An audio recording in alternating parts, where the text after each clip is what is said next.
Ticket and theticketfm.com.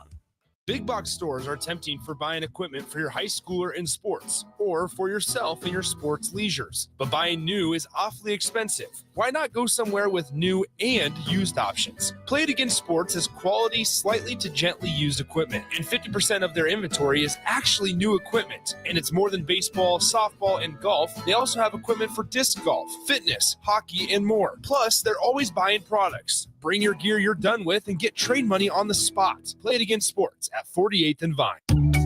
Are you ready for a new opportunity?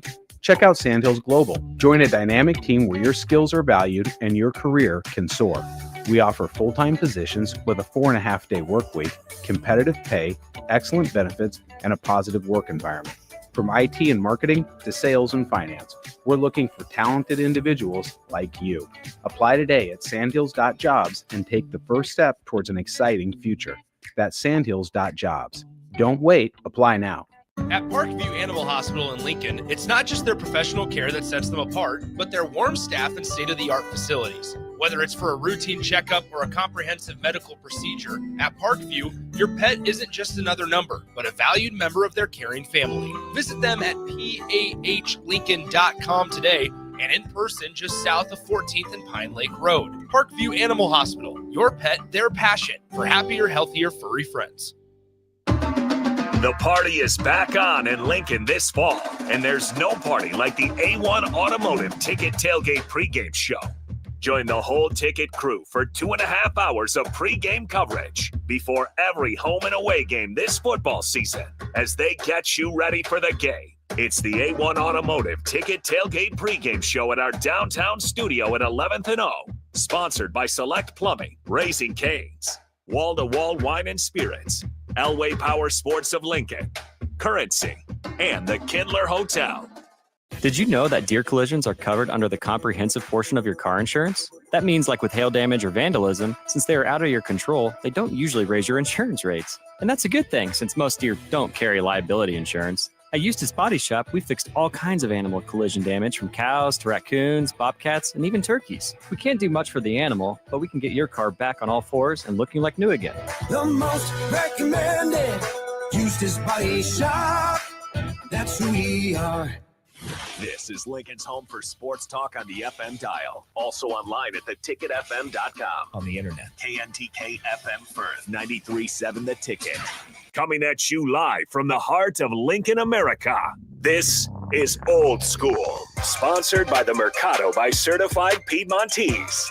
Nebraska Football Hall of Famer Jay Foreman and Austin Orman. Old School with Foreman and Orman on 93.7 The Ticket and theticketfm.com.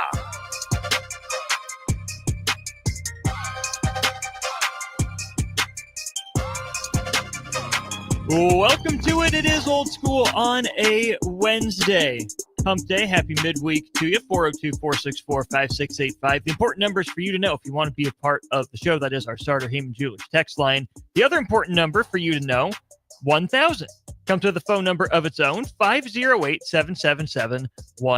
The keyword for our Cash Blitz keyword contest for today is late, as in when we always start our show, because Farley and Bach keep talking. No, I'm kidding.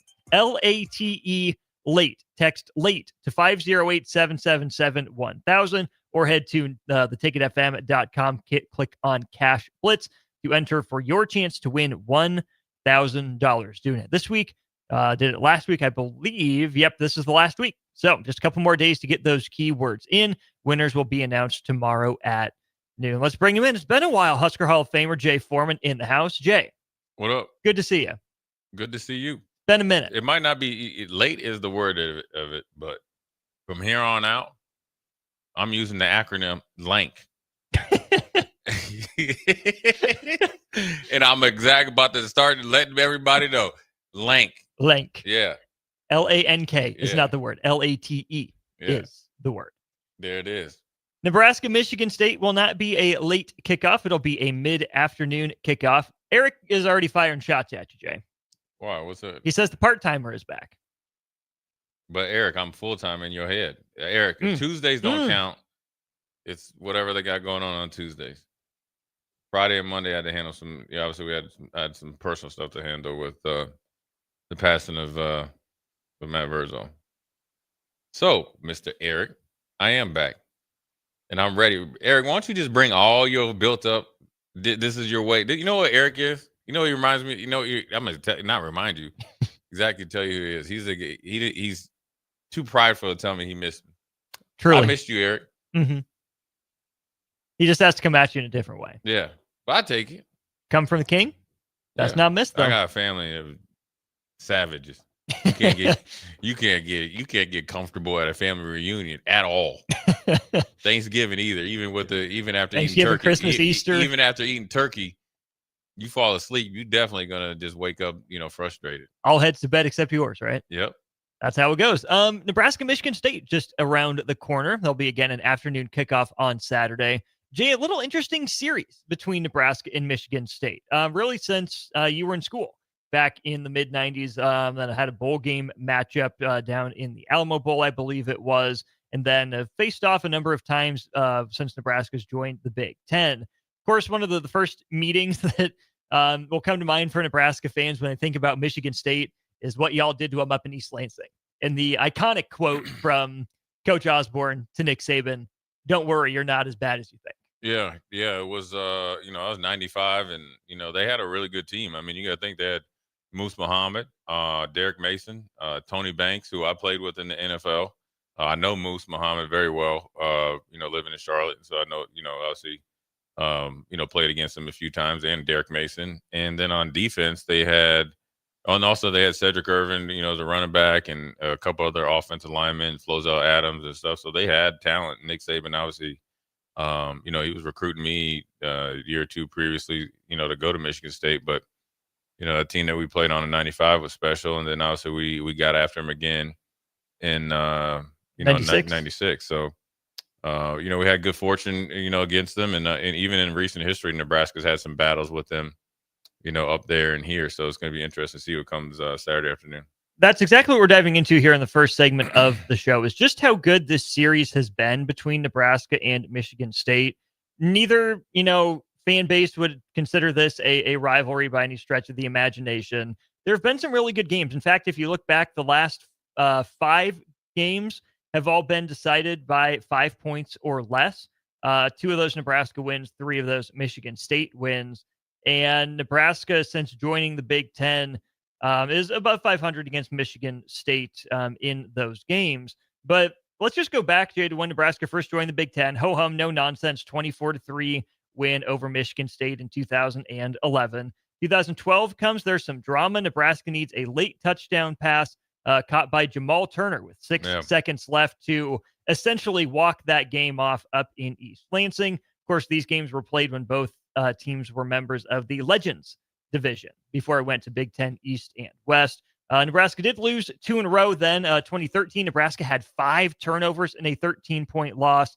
And then 2014, I remember Nebraska down 27-3 entering the fourth quarter, 19 unanswered points, including a punt return from DeMornay Pearson-El with about 4 minutes to go. Huskers weren't able to completely finish off the comeback. But that set the stage, of course, for Bo Pelini's firing at the end of the year, leading into Mike Riley, and one of the most surprising wins in recent Husker memory over that college football playoff team. Yeah, it was. It was like, uh-oh. What's funny? I mean, obviously, we were talking about Michigan State, but it has Matt Verzo tie in it because of Mike Riley. And one of the stories that, that is funny with me and Matt, I just had flown in with, with my 2 daughters, and we stopped to get, some pizza. And my back is against, not facing the TV, one of those TVs. And it came on the ticker, Nebraska hires Mike Riley. And he was like, don't turn around. I'm thinking, I'm always trying to be, aware of my surroundings. Like, do not turn around. You're not going to like what you're going to see. And then obviously, in that first year when they was able to beat that Michigan State team, heck, a lot was going on. I think that's when DP and Rebecca came to Nebraska and saw it, and it was a snowy game. I think it was a weather. No, it was a really nice night. It was a really nice night. Yeah. Because I was sitting there in the corner of the end zone where Riley caught that touchdown. Yeah. Cold, but it was early November. Right. Yeah, and it was technically not a catch, right? They ruled it a catch. They ruled it a catch. They're saying that But- he was forced out of bounds, did not go out I of his know own Brandon accord. Riley is questionable at best. It was actually a catch, but it was as a catch that worked out for Nebraska. If you're Nebraska, would you trade that catch for an Isaiah Hunter's against Michigan? Well, yeah, just because I might. Yeah, probably. Anyways, But it's probably along the same lines. But yeah, so you thought there we go, we're on our way, and then obviously things changed drastically with Mike Riley. But I think Michigan State and Nebraska, since Nebraska's been in the Big Ten, have kind of been on the same path. Obviously, I think Michigan State, obviously, where they had it, they won in a Big Ten championship. Obviously where they ran the ball, I think the whole way, every play in the fourth quarter against Iowa, thankfully. And so they've had, they were, earlier in a better position, and then Nebraska was able to catch up. So you got two. Obviously, I think Nebraska is going to win this game, coming in heavily favored. I think we're the better team. And obviously, Michigan State starting over with Coach Smith and had some, somewhat success last year. He started 3-0 last year, ended up 5-7, 3-0 this year, 3-1 right now. It'll be interesting to see both teams coming off a bye week, how each team chooses to attack each other, considering the bye week primarily needed to be addressing your needs and getting better for the rest of the season, because the bye week is at so early in the season. Absolutely. The snow game that you talked about was the next time they met in 2018. That's right. Yeah. With just the 5 field goals between the two teams. So then, Jay, Nebraska's lost 2 in a row in this series, both by 3 points in wildly different ways. The first 3-point loss was the best 3-9 team ever, right at the start of Kenneth Walker's run to being, I think, a Heisman semifinalist or finalist. Nebraska was in firm control of that game throughout until one poor punt the wrong direction. That ties the game. It goes to overtime. It's funny now, but it's not, because Nebraska, I think, essentially shut down Kenneth Walker. Yeah, I'm pulling up the stats right now. I mean, he had it might have been like 20 carries. Just a carry for a yard. You're like 1-to-1. And there's a picture out there, in Jeremiah Searles. I think he was doing some stuff for Husker Network. And I think it was supposed to be a punt right punt. And everybody was taking off to the right, and the punter punted it left. And he was had his hands on his head, oh no, oh no. And nobody tracked it. It was probably one of the, if you could get, with all the cameras right now, a Mr. Go 30 on it and have that with Jeremiah Searles, it was actually pretty funny. I mean, obviously we wanted Nebraska to win, but again, it was, it was the battle. Mel Tucker was there. He had success. And then obviously part of the reason Coach Smith is there is because things outside of football kind of, bit Mel Tucker and staff in the butt. So, you got two teams that, they both got really good quarterbacks. Both quarterbacks play their game really good. They got a really good receiver or a couple of receivers that can make you miss. I think their offensive line is pretty decent, and the running backs are big physical guys that keep you on schedule. And so Nebraska has to do a good job defensively, and then offensively, you just got to take advantage of what they will give you. Do not think, do not come into this game. This is the worst thing. You see this in basketball all the time. See a team that say they played, I don't know, say they played somebody in the, Northwestern played Ohio State and got ran out of the gym. Say the score was 90-60, right? And say on the year, before you have a little bit of break in, Nebraska goes and plays them. We see this all the time when we go to Iowa after a break, right? You're like, oh man, they give up, the opposing teams that, they make 46% of threes, right? Well, don't come at the same thing in Nebraska. Just because they've given up a lot of yards, don't think they're just not there. They're just going to sit back and be pat on, okay, we're going to go to Lincoln on 3:00 prime time and just say, you know what, you just continue to be at our average of, think over the last 4 games, which is in the season, they're giving up 280 some yards in passing, and obviously, tons of touchdowns and so forth. They are probably worked extensively on fixing that. More than anything else. And it's not a very common scenario, but both teams are coming off a bye. Neither team played last week, and I think Nebraska's coordinators were talking about that. I think it was Dana Holgerson that brought it up specifically, and we'll hear from them coming up at 4:00. But, Nebraska didn't have to sit around and wait for one more game's worth of film. both teams coming off a bye. Michigan State will obviously be traveling to Lincoln. It's going to be another interesting game, Jay. Nebraska opens up as a double-digit home favorite, which even, recent series history notwithstanding, because previous years don't play into spreads or anything like that. Even with that, to the side, I'm a little surprised. But it's another game that Nebraska and Michigan State are in sort of that middle tier, jockeying for position. Michigan State will find advantages over Nebraska, presumably in the run game with 3 pretty good-sized running backs. Nebraska seems to have an advantage pass offense versus pass defense on both sides of the ball. I get that Nebraska should be favored. They've looked a little bit better and a little bit more consistent than Michigan State has this year. But this isn't we're at home coming off a bye week. We'll just kind of waltz through this one. Michigan State's good enough to give Nebraska a test. If Nebraska's not on its P's and Q's, Michigan State can absolutely not just make this a game, but win it. But it's not a peak Michigan State team. It's still a Michigan State team that I think as a program is still trying to find its footing under Jonathan Smith a little bit. I like Aiden Childs as a quarterback. He doesn't strike me as the Jonathan Smith sort of personality. Go back to what Jonathan Smith and his teams were when they were successful at Oregon State. I think he's still trying to get to that at Michigan State. Yeah. I mean, the identity that he had up at Oregon State was obviously extremely physical. They had numerous offensive linemen drafted. They heavy run, and then obviously you had Ungale up there at his apex. That's where he played the best, and is almost that Jonathan Smith, or Coach Smith was the only coach that could get the best out of him. Then obviously he left and went to Florida State, and that was kind of a disaster before it got off the ground. And I think what they're trying to do is rebuild this team across the lines. They're trying to catch up as far as the transfer portal. They're trying to catch up also with all the crap that's still kind of lingering over the head of that football program, let alone the athletic department.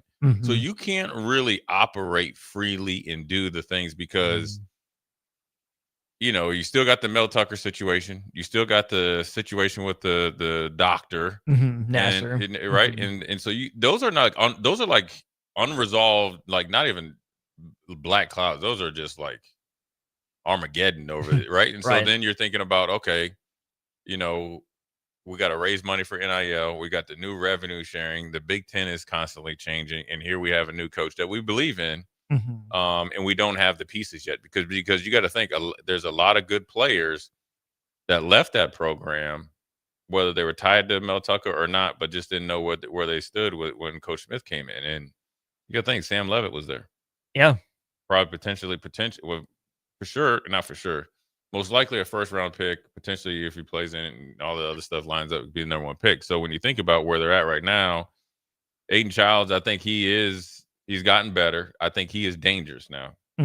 Okay, he's better than what people think, and he had a really good year last year, and he had limited tools. But I think this year, when you look at it, he's coming in, he's the second leading rusher at 4 yards a carry, and that's pretty good considering, you've been sacked 10 times. Right. So we've seen that.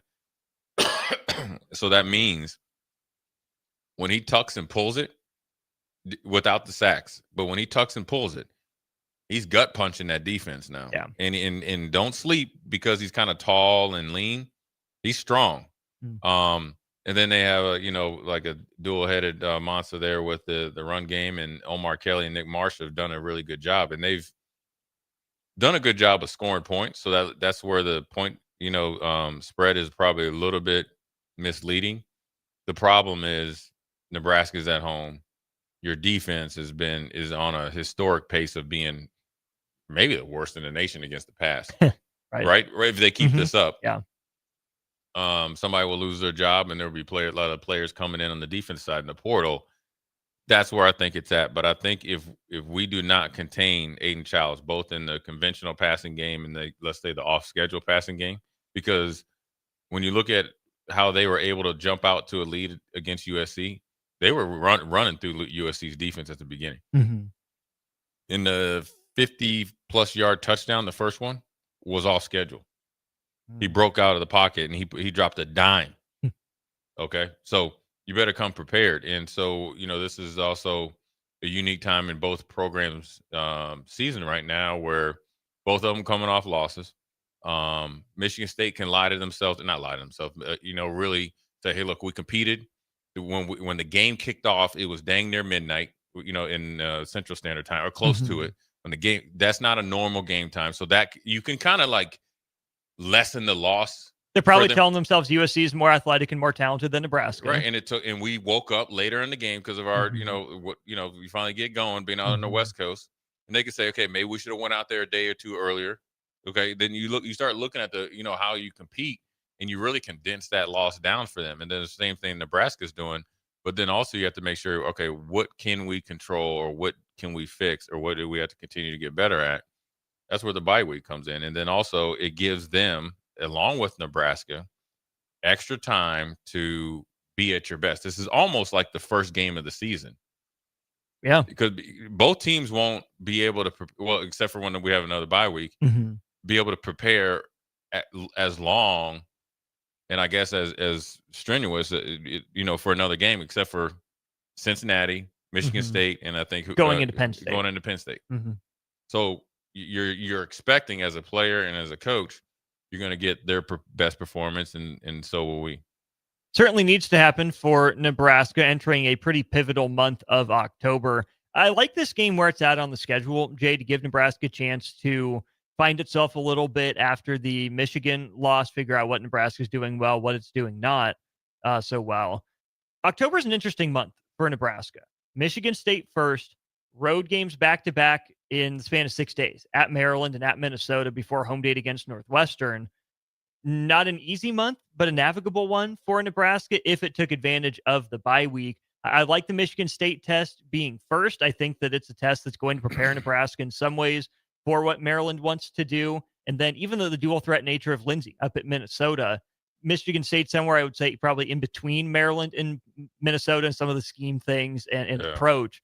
So I do think it's an interesting test for Nebraska to lead off the month. And in the back of Matt Rule's mind, even though he's, moved on from it, he knows what happened the last time these two teams met. Up in East Lansing, Michigan State's just adrift, floating. I mean, Harlan Bennett's there. There's not much of anything going on. All Nebraska has to do is win one game in November to get bowl eligible. It starts off with Michigan State, and that sends Nebraska into a close loss tailspin throughout the rest of November. They miss out on bowl eligibility. I would be lying if I said I didn't think that stuck in Matt Rule's craw a little bit, and he's excited for another crack at the Spartans at home.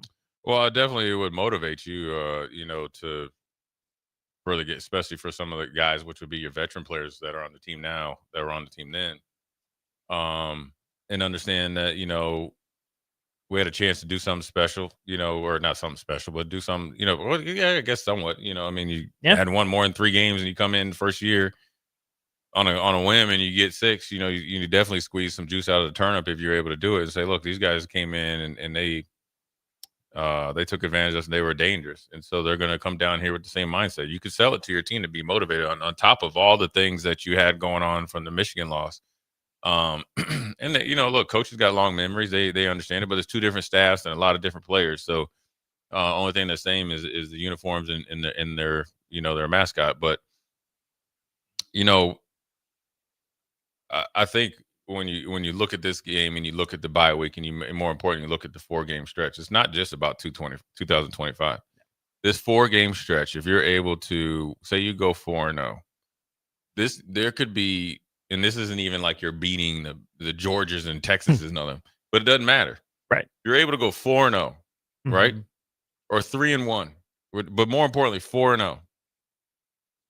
The dividends that could be paid off of this could be for years if it's done right. And that's if you finish the season strong. You're able to parlay that into recruiting, development, all the other stuff that, gets, when Nebraska wins the offseason, you're able to do it with more products.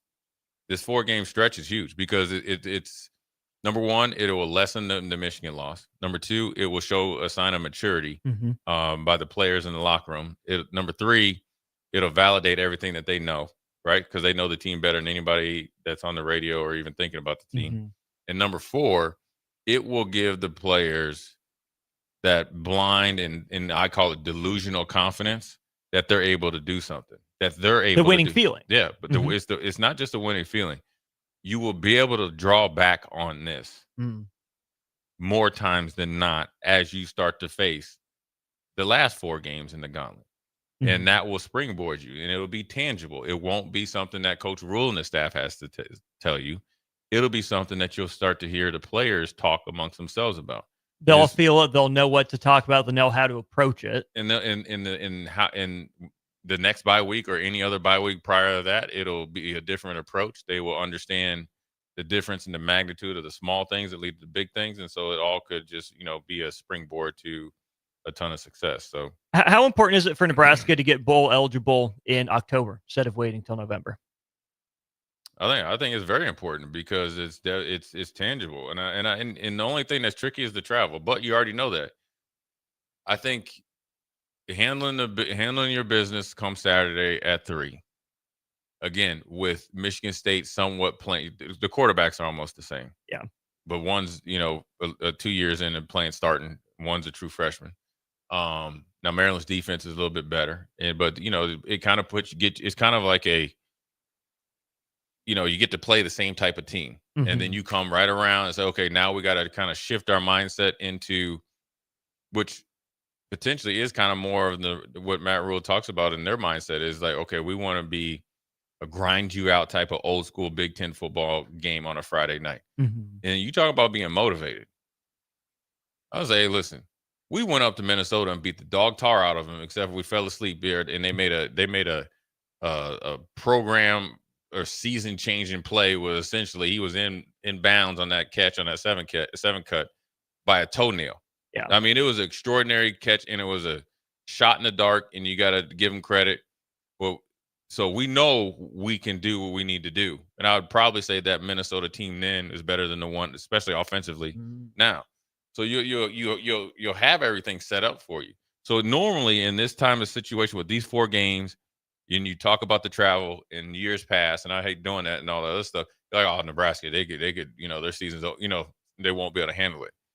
But the situations where, when, how, and who is set up for you to knock it out of the park. It's almost like one of those guys that I forget that I was watching that hit the home run for the Dodgers last night. When you just throwing that meatball over there. It looked like batting practice. Yeah. That's what it's set up for Nebraska this next 4 games.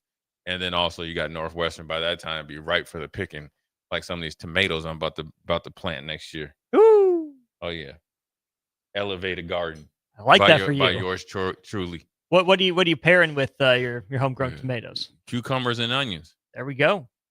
See how quick that is? Yeah, there you go. You got a plan. Yeah, I got a plan. Like you always do. You have a plan for grilling this weekend? No, not yet. But I'm looking at that new place over there. Oh yeah. Yeah, I'm gonna have to go over there and spread some of my ism over there. You think they know what ism is? They're gonna find out. And Scott and Lincoln, you're gonna LANK. I will say between Charles and Sorsby, to answer your text for Start Heyman text line, he asked, in your opinion, is Aiden Childs real quick better than Sorsby from Cincinnati? It's hard to say he's a better passer considering the numbers that Sorsby put up. I'll give it to Sorsby. I thought he was pretty dangerous, but I think Childs is right there. So that's the answer to your question. Sorsby's a little bigger. Yeah, a little thicker. He's a little bit more, he might be faster. Might be. Childs has a little more street ball to him. Yeah. He'll put the ball at risk a little bit. Sorsby did a pretty good job of not doing that. I like Childs as a passer. If I'm John Smith, you got to take the reins off me, man. Because we're not running it at a good enough clip. Right. And this is the dude that's your franchise. I mean, you hit your wagon to him. Well, it goes back to what I've been saying too about when you have a young quarterback, you want to limit what's on their plate, but you also can't diminish the playbook so far to where you have the shackles on them and you make it more predictable for defenses. Yeah, you can't just rely on his talent and Marsh's talent taking over all. Yeah, and it's year 2. Yeah. So we'll see.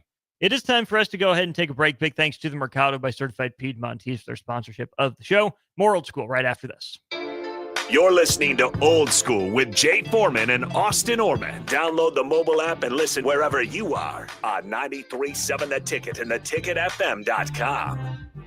Jack Russell of Farm Bureau Financial Services is here to help you protect things that are most important to you. Whether it's your home, your family, or your future, Jack Russell has the proven experience to get the job done while developing authentic relationships with you. Give Jack a call today at 402-421-9100. Again, that's 402-421-9100. Or visit one of his 2 locations in Lincoln or Seward and learn how you can excel in the complicated world of insurance. Jack Russell of Farm Bureau Financial Services, a trusted and well-respected representative since 1999. This just in, hot off the bench press. Planet Fitness has expanded strength equipment. We're raising the bar with these benches, and our hack squat will have you actually looking forward to leg day. Plus, we're still repping all the best-in-class equipment we've always had. There's no better time to get stronger. Join the club today for $1 down, $15 a month, now through October 10th.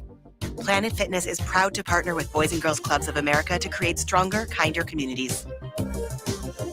See Home Club for details. Big box stores are tempting for buying equipment for your high schooler in sports or for yourself in your sports leisures. But buying new is awfully expensive. Why not go somewhere with new and used options? Play It Again Sports has quality, slightly to gently used equipment, and 50% of their inventory is actually new equipment. And it's more than baseball, softball, and golf. They also have equipment for disc golf, fitness, hockey, and more. Plus, they're always buying products. Bring your gear you're done with and get trade money on the spot. Play It Again Sports at 48th and Vine. Rico here with HIS Auto Care at 70th and Van Dorn, letting you know HIS is a great place to bring your vehicle for service. With superior service, bumper to bumper, we'll treat your vehicle like it's your mother's. Doesn't get any better than that. So call 402-488-8934 and HIS Auto will make you glad you did. 5% off, mention this ad, and for sure your mother will be proud you called. 402-488-8934, HIS Auto Care, 70th and Van Dorn. God bless you. Join LES at 6 p.m. Thursday, October 9th at the LES Operations Center to learn about the utilities' proposed 2026 budget and electric rates and share your input at the annual public meeting. Learn more at les.com. Fall is here, and so are cooler temps, darker evenings, and slick roads. Is your vehicle ready for the change in seasons? At A1 Automotive, we've got you covered. From tire checks, brake inspections, batteries, and heater systems, we make sure your car is road ready for the Nebraska winters ahead. Don't wait until the first frost. Schedule your fall car care checkup today and drive with confidence all season long. A1 Automotive, always honest answers.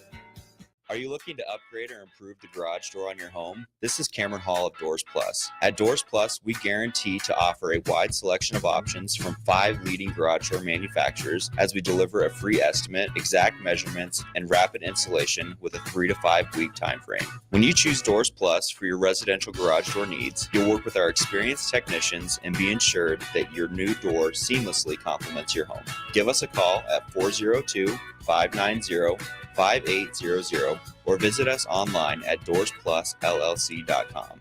Doors Plus, garage doors, and more. Did you know that deer collisions are covered under the comprehensive portion of your car insurance? That means, like with hail damage or vandalism, since they are out of your control, they don't usually raise your insurance rates. And that's a good thing, since most deer don't carry liability insurance. At Eustace Body Shop, we fixed all kinds of animal collision damage, from cows to raccoons, bobcats, and even turkeys. We can't do much for the animal, but we can get your car back on all fours and looking like new again. The most recommended Eustace Body Shop. That's who we are. I'm Kirk Herbstreit, and today I'm eating Raising Cane's. I want a solid bench of 4 chicken fingers, crinkle cut fries with Texas toast. Now back to you, Todd. So the usual. Make Raising Cane's part of your game day lineup. 93.7 The Ticket, Fox, KFXL weather. Brought to you by Bryant Air Conditioning, Heating, Electrical, and Plumbing.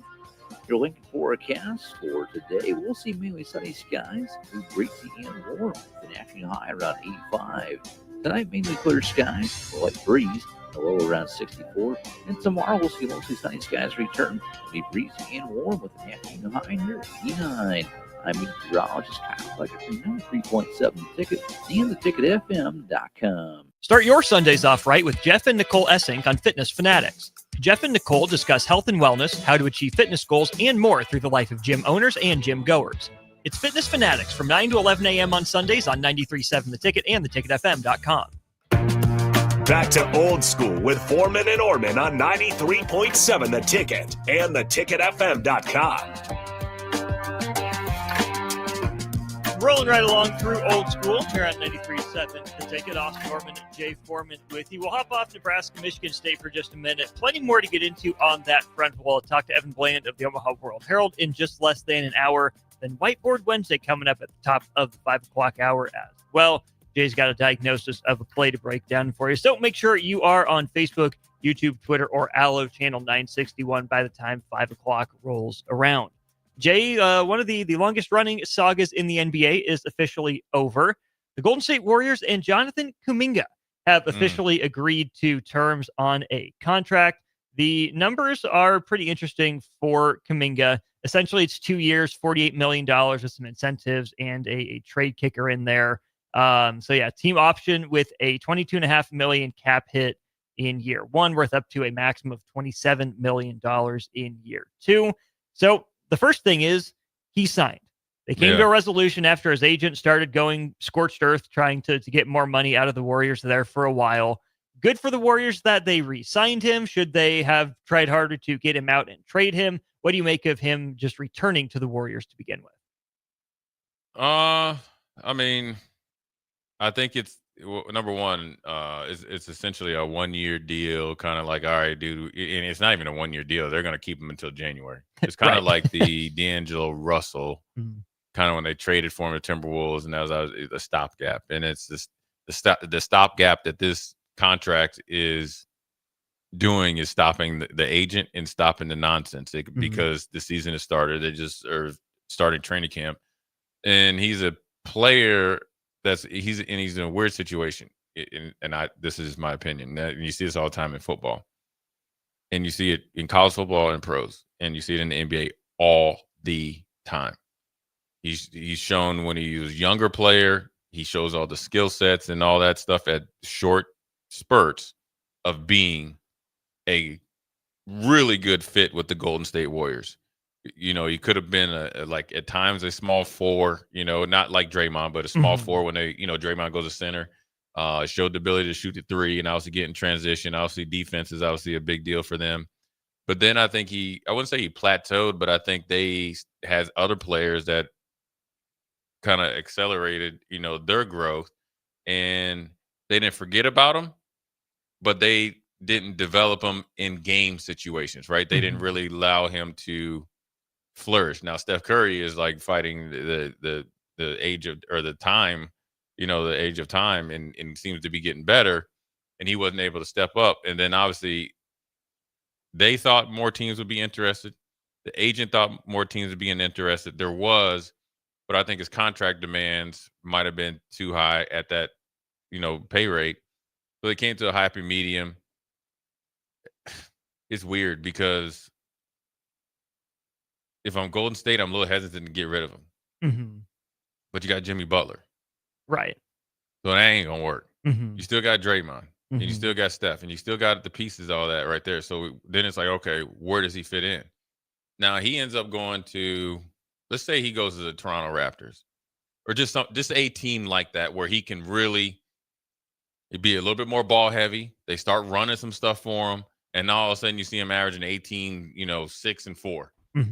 And you're like, dang, and he's getting better. And then say the next year, say he goes to, I don't know, I'm just throwing out numbers, say like 22 in the categories, but just ups his efficiency. And now you're sitting here, and then probably 2 years from now, Steph or Draymond is in the booth. Gone. And then you got Jimmy Butler that's ready to blow that thing up. On the last legs of his last legs. But then he's going out with a bang because he probably wants to go and play play for a championship. Now, and he's over there, tons of tread on the tire because he ain't played that much and lighting the league up. So you got to make a move for the future, and then you got to make a move for now. And they're in that kind of go between where if he could have came in to the Golden State organization a year or two later, or potentially a year or two earlier when they were kind of going on the fence with Clay, and say he had shown his skill set then, be a little bit more developed. So it's kind of just being in that like bad area. And part of that's on the Warriors. They draft Kuminga knowing that he was a project, knowing that he was a pretty ball dominant guy coming up. and they still went with him, right? Because I think that he was in their minds sort of that bridge guy. Hey, if Steph is ready, but here's our ball dominant wing that can score, that we think can grow into some distribution. We can find a table setting point guard for him, no problems. Well, except here's the thing: the head coach of the Warriors is Steve Kerr. Never had a ball dominant wing, right? Harrison Barnes, not that. Jimmy Butler really only took over ball dominance, but shared it with Steph at the same time. So what Jonathan Kuminga's skill set is doesn't necessarily fit the Warriors, who they thought could mold him into a player kind of in their image, like they want him to be. Some of that's on the Warriors. Some of it's on Jonathan Kuminga, though, because another guy that comes to mind from EJ, Benedict Mathurin, just got done playing a key role for the Indiana Pacers on their way to the NBA Finals. Yeah. Same sort of thing for Mathurin coming out of Arizona. Pretty ball dominant, kind of shaky shooter. And that, to me, is really what's been holding Kuminga back. I mean, if he could shoot, he'd be on the floor. The Warriors can always use more spacing around Steph to give Draymond another option and open up the rim, because they're not great at getting to the rim just on their own with bully ball drives really outside of Jimmy. So if Jonathan Kuminga was a better shooter, I'm sure he would have been on the floor more. Jonathan Kuminga could have bought into being an off-ball wing for now and waiting his time. Sure, maybe could have been on the floor more, but he was all about, again, without knowing the young man, the perception about his numbers, about wanting to play his way, not making the next right read, the next right pass in that Warriors offense. And sometimes you need some of that, right? A guy to come in off the bench, provide a little bit of something different, but I think you nailed it. Golden State has that guy in Jimmy Butler. Yeah. You're not him. So then the conversation turns to the trade. He's not eligible until January the 15th to be traded, but that's well in advance of the NBA trade deadline. Sacramento showed some interest in him. Not sure what Golden State would get in return. But for the guy they wanted to be the bridge, hasn't worked out. You can't be so afraid of him becoming a star somewhere else that you hold on to him. And again, if you think he's going to be good for you, hold on to him. But if you're worried about him being a star somewhere else and that's holding you back from improving your team, that with Steph, Draymond, and Jimmy, you might have 2 years left. Might. It might be this year. Maybe it's already passed. Maybe they're just fighting for the 6 or 7 seed. I don't know. If you can make the team better this year, you probably have to do it. And that's the price you have to pay for trying to walk the quote unquote 2 timelines plan like they did a few years ago. Yeah. And if everybody would have stayed healthy, the 2 timeline, strategy would have been perfect. But I think if you have, I don't think you ever should do anything out of fear, but obviously be realistic of what he could do in other systems. Then also, I think you have to be kind of like not the Golden State Patriots, but the New England Patriots, is that be willing to change your system, not drastically, systematically and strategy wise over time to maybe fit it more to his skill set. So when those would let's just say those 2 leave and Draymond and Steph leaves, you have an easier transition, because ultimately, whether it's Dunleavy or whoever, you don't want to go from like the Milwaukee Bucks to right, or in some cases the Phoenix Suns. Yeah, where you get championships, and Golden State Warriors is known as a championship organization, right? Then all of a sudden now you're just going to be the Golden State Warriors from years past when nobody's there, and the arena, that new arena, is hollow. We're talking about 5 or 6 years down the road, because the one thing that you have to make sure that you forecast and evaluate is the guys coming into the NBA are not as skilled as him and not as coachable to pick up your system if Steve Kerr is there, but more importantly, just to play good in NBA basketball. So do you transition and really look at Europeans? Because when you look at the guys that are coming into the NBA, right, it's all potential stateside. Right. Skill set is everywhere else. You have to evaluate when you make these decisions, I think, and this is no different when you're looking at recruiting and you go and get a guy at a transfer portal versus you have 2 guys on the, that are on, in your system, is you have to look holistically at the landscape of the league. Yeah. And where you match up 4 or 5 years down the road. Everybody else's salary cap, luxury tax, aprons, and all that. What players might want to leave, where you can make some hay. You got to, because if you're scared, here's what I'm going to say this before we go to break. And obviously the chances this happening anymore is maybe next year, but there was always talk of LeBron and Steph playing. Well, if you don't want a ball dominant wing, you definitely don't want LeBron, right? Right. But I would be willing to bet LeBron in this system with Steve Kerr, with Draymond, with Steph would extend that 2 or 3 year period where all of them be 3 or 4 years because of the acumen up here. Yeah. Now there's a big difference between Kuminga and LeBron, but I'm talking about ball dominant, and you need to maybe put more time into getting him up to speed and then make some concessions with his skill set. Well, if you believe in what he could be or what you could make him be or help him be. Yeah, absolutely. I think part of that's the mentality, right? Maybe Steve Kerr's stuck in his ways, but Jonathan Kuminga hasn't fit what the Warriors want to do because they've spent so much time teaching him and he's somewhat resisted it. But Jay, I want to go even back, a year further, because part of the Jonathan Kuminga issue is the James Wiseman issue. Now, when you're picking it at number 2 in the draft, you couldn't have told me that wouldn't have been a good fit. But again, it was the same thing. It was him or LaMelo was really the choice available for the Warriors. You can't say they were wrong in taking James Wiseman. It didn't work, but it was kind of the Anthony Richardson thing. You knew this guy was going to be a project. He got banged up. You didn't give him time. Yeah. You shipped him out, right? And Kuminga hasn't been as hurt. Where is it? Exactly. Where is it? Exactly. I think he's in Detroit, isn't he? I don't know where he's at. That's what I'm saying. I'm looking up right now. Walking around 7 feet tall. He's with the Pacers now. He got shipped to Detroit. Now he's with the Pacers for this upcoming year.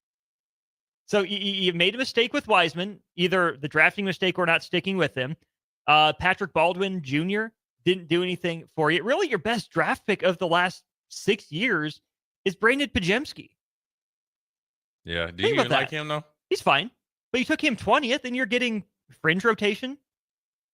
Sixth man on I think you can get that anywhere. You can. That's the I'd point. rather have Kuminga and then you drafted somebody else. I'd rather have good Jonathan Kuminga. Yeah. But I'd rather have bad Brandon Pajemski.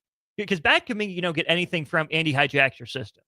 Yeah, and I think Kuminga, as much as we're talking about the organization and planning, a lot of it has to do with the player. Right. Because it's on everyone. Yeah. And this is what you fall into when you have early success or what is perceived as success. And they're like, oh, you're the future. Yeah.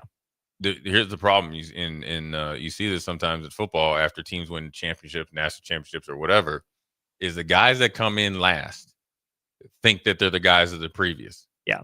Because they're being told, oh, you're the next in line of the, you start envisioning yourself like Steph Curry, Klay Thompson, and Draymond. Without doing anything that those guys did to but get you do it close. in small spurts. So, but they're talking to you like you did it for years. Gotcha. Yeah. But what they're not telling you is those 3 got springboarded by my man Mark Jackson, right? And it took some time to get there. And then Steve Kerr took it to a whole other level. So they're looking at, guys like Kuminga and the people that are in his ear are pumping him up to talking to him like Hall of Fame status. Same thing happened with who? Jordan Poole. Yeah.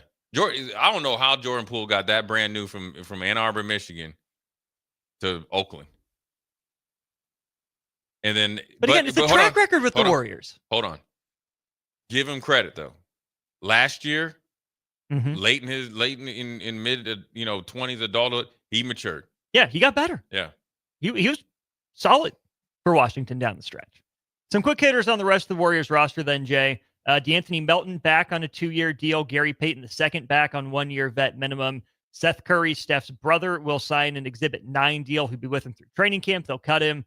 But the agreement was reached with the expectation they will re-sign him in November when he's eligible to be re-signed. The other big move. How does that happen? You gonna do my brother like that? You gonna treat him like Giannis's brother? You ain't gonna give me the light skin hookup? You gonna cut my brother? Well, they with the intention of bringing him back. Yeah, so either another NBA team signs him, or the Warriors say, "Wink, wink, nudge, nudge, we got you." So they're looking out for him, but it's just because of the cap rules, contract rules. You're gonna go to training camp, get his game right, get acclimated to the system, and then go play golf for a little while. Then essentially be on IR. Yeah. All right. But the other big move, though, Jay, Al Horford, 2 years, $12 million. He's got the taxpayer mid-level exception. Kevon Looney out, Al Horford in. That's a guy that I think can fit with his ability to stretch the floor. Yeah. And, of course, the mental acuity. Still pretty good positionally, defensively, versatile defender, rebounder. Him and Draymond together on defense. That's a lot of brain power. I like it. He's going to be in his 19th season at age 39. He's getting up there, but so is the rest of the Warriors roster. I get it, if nothing else. I like the Warriors' older roster versus like the Clippers. Ooh, and see, I'm in on the Clips. I'm not. They ain't saying you got James Harden. It ain't happening. It never has happened. Never will. Can you count on Kawhi? Kawhi was healthy last year. But can you count? Are you going to count on him this year? I'm going to start counting on him again. I'll count on Al Horford in company and Steph Curry. I'll count on Al Horford before Brook Lopez. I'm there with that. But here's what I like Al Horford on that team. More importantly, it's in the locker room. Oh, yes. So all that Jimmy Butler and all that stuff. So now you don't have to worry about Draymond and like the KD, and Jimmy Butler. You got Al Horford there. Or either of those guys in Kuminga. Sure. But then that allows you to put more time into Kuminga and trying to get him get right. So it's kind of it's 2 for 1 there, at least in my opinion. I like Al Horford. I think I like his physicality, and I like the way he's able to give you a little bit more offensive punch. Absolutely. We're giving away $50 to Grotto Bar and Lounge and getting to the Starter Heyman Jewelers text line, wrapping up hour 1 of Old School right after this. Watch Old School live on Facebook, YouTube, or Twitch. Old School with Foreman and Orman on 93.7 The Ticket and theticketfm.com. Are you ready for a new opportunity? Check out Sandhills Global. Join a dynamic team where your skills are valued and your career can soar. We offer full-time positions with a 4.5-day work week, competitive pay, excellent benefits, and a positive work environment. From IT and marketing to sales and finance, we're looking for talented individuals like you. Apply today at sandhills.jobs and take the first step towards an exciting future. That's sandhills.jobs. Don't wait. Apply now. I'm eating Raising Cane's. I want a solid bench of 4 chicken fingers, crinkle cut fries with Texas toast. Now back to you, Todd. So the usual. Make Raising Cane's part of your game day lineup. Jack Russell of Farm Bureau Financial Services is here to help you protect things that are most important to you. Whether it's your home, your family, or your future, Jack Russell has the proven experience to get the job done while developing authentic relationships with you. Give Jack a call today at 402-421-9100. Again, that's 402-421-9100. Or visit one of his 2 locations in Lincoln or Seward and learn how you can excel in the complicated world of insurance. Jack Russell of Farm Bureau Financial Services, a trusted and well-respected representative since 1999. The party is back on in Lincoln this fall, and there's no party like the A1 Automotive Ticket Tailgate pregame show. Join the whole ticket crew for 2.5 hours of pregame coverage before every home and away game this football season as they get you ready for the game. It's the A1 Automotive Ticket Tailgate pregame show at our downtown studio at 11th and O. Sponsored by Select Plumbing, Raising Cane's, Wall-to-Wall Wine and Spirits, Elway Power Sports of Lincoln, Currency, and the Kindler Hotel. Start your Sundays off right with Jeff and Nicole Essink on Fitness Fanatics. Jeff and Nicole discuss health and wellness, how to achieve fitness goals, and more through the life of gym owners and gym goers. It's Fitness Fanatics from 9 to 11 a.m. on Sundays on 93.7 The Ticket and theticketfm.com. Join LES at 6 p.m. Thursday, October 9th at the LES Operations Center to learn about the utilities' proposed 2026 budget and electric rates and share your input at the annual public meeting. Learn more at les.com. All right, Lincoln, if you're a diesel technician who's ready to earn up to $40 an hour and you're tired of working nights and weekends, listen up. Inland Truck Parts and Service is hiring experienced diesel technicians right here in Lincoln, and they're offering what every hardworking tech wants. Monday through Friday hours, no nights, no weekends, and paid training on advanced diesel technology. With 37 locations across 12 states, career advancement opportunities are endless. Start building towards your future and apply today at inlandtruck.com. That's inlandtruck.com. Or text APPLY to 785-369-1320. Attention all Wings fans, Buffalo Wings and Rings has daily specials that will make you want to stop in on all days of the week. Kids eat free on Mondays, and on Tuesdays enjoy 40% off boneless or traditional wings at a price that makes the whole family happy. And come back on Wednesdays for $1.39 chicken tenders all day long. Get to Wings and Rings today, 68th and O or in Williamsburg Village. Austin Norman here. Join me and Jay Foreman for Old School, live from Cornhusker Bank at 83rd and O this Friday for their Customer Appreciation Tailgate Party. Larry the Cable Guy will join us during the show, and there's free food and refreshments. We'll be out there for the show starting at 3. You're invited to join us from 4 to 6 p.m. this Friday for Cornhusker Bank's Customer Appreciation Tailgate Party, only at Cornhusker Bank on 83rd and O.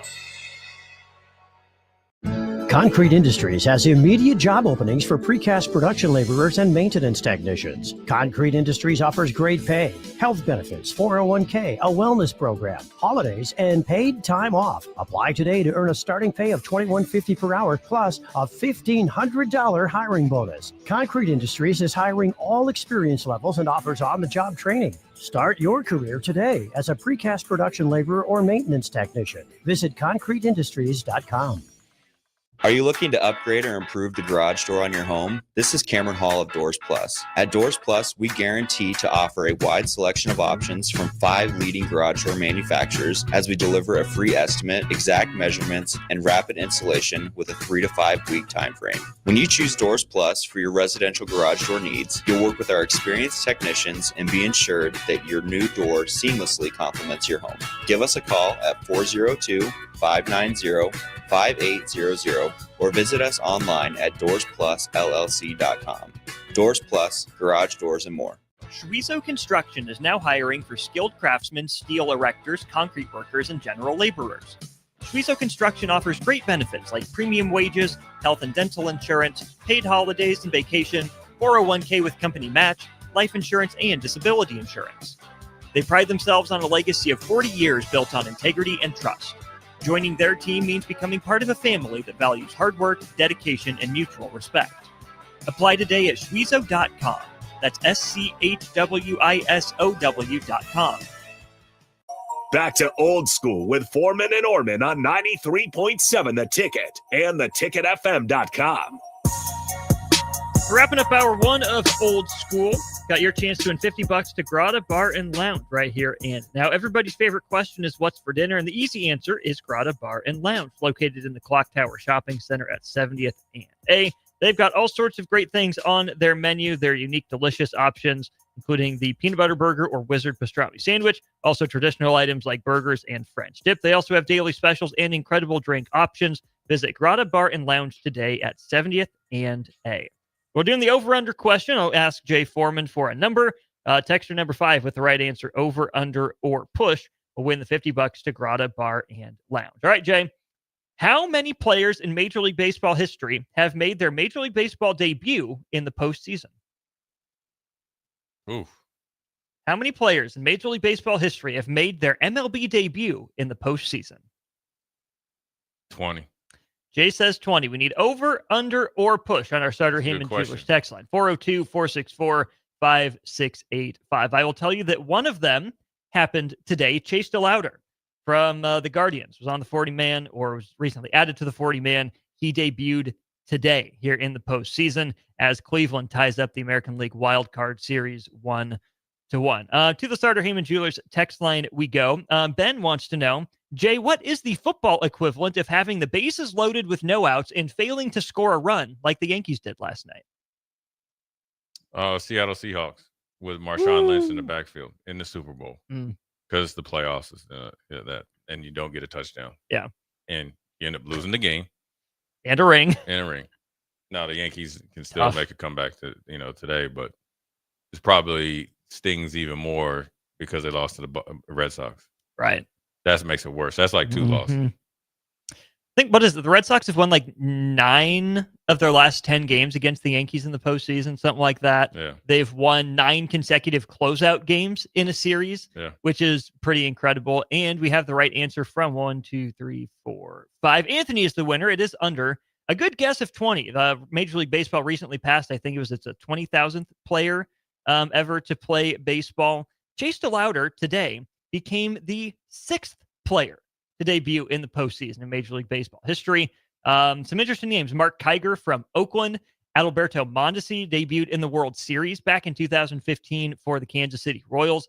He was Kansas City's version of Jonathan Kuminga in a lot of ways. Alex Kirilloff for the Twins in 2020. Shane McClanahan for the Rays in 2020. Ryan Weathers with the Padres in 2020. And then today, Chase DeLauder. So, Anthony, you win the $50 to Grotto Bar and Lounge. We'll put your name on it, 30 days to come into the station and pick up your prize. We'll be right back. Plenty more to get into in the realm of football. Whiteboard Wednesday coming up at 5. Evan Bland of the Omaha World Herald at the bottom of the hour, 4:30. All in hour 2 of Old School.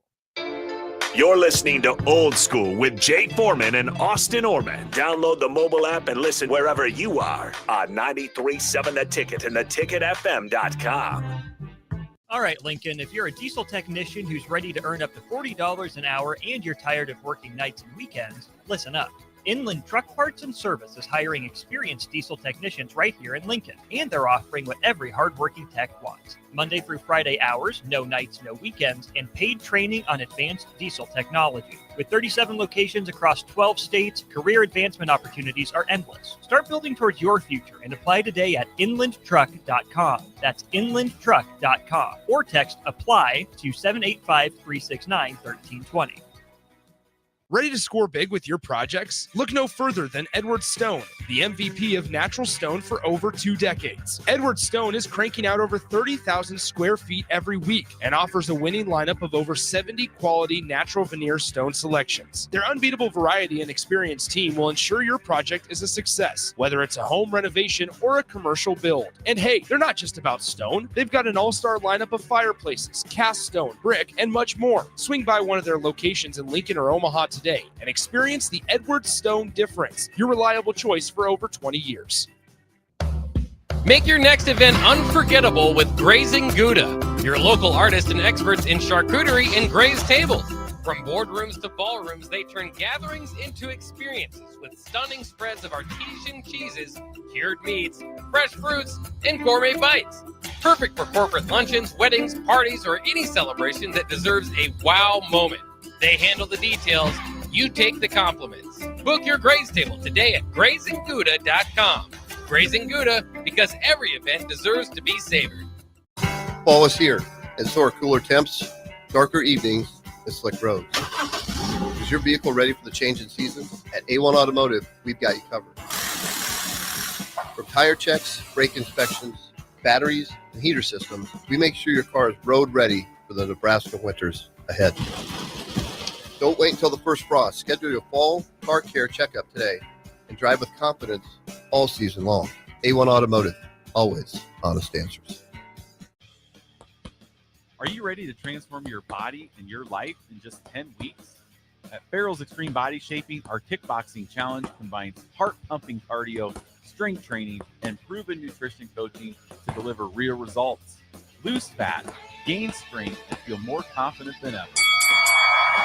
Spots are limited. Don't wait. Join the next Farrell's 10-week challenge starting October 11th and take the first swing towards a healthier, stronger you. Farrell's Extreme Body Shaping, results, not excuses. Join today, fxblincoln.com. That's fxblincoln.com. This is Lincoln's home for sports talk on the FM dial. Also online at theticketfm.com. On the internet. KNTK FM Firth, 93.7 The Ticket. We interrupt this commercial break for an important story. There once was a man from Nebraska who went searching for food in Alaska. When his stomach was rumbling while laying in bed, he could think of only one option, Führer's cheese spread. So he left it once and drove day and night to return back home for cheese spread delight. Now his stomach is full and the voice in his head tells him no more vacations without Führer's cheese spread. Find yours today at most local grocers. Empire Netting and Fence delivers top-quality netting and fence solutions. From major sports venues to backyard installs and everything in between, coast to coast. We take on tough jobs with grit, integrity, and a strong commitment to safety. Empire is growing, and we're hiring motivated people ready to grow with us. We build each other up, and we're building something big. Think you've got what it takes? Apply now at empire-fence.com. That's empire-fence.com. Schweizo Construction is now hiring for skilled craftsmen, steel erectors, concrete workers, and general laborers. Schweizo Construction offers great benefits like premium wages, health and dental insurance, paid holidays and vacation, 401k with company match, life insurance, and disability insurance. They pride themselves on a legacy of 40 years built on integrity and trust.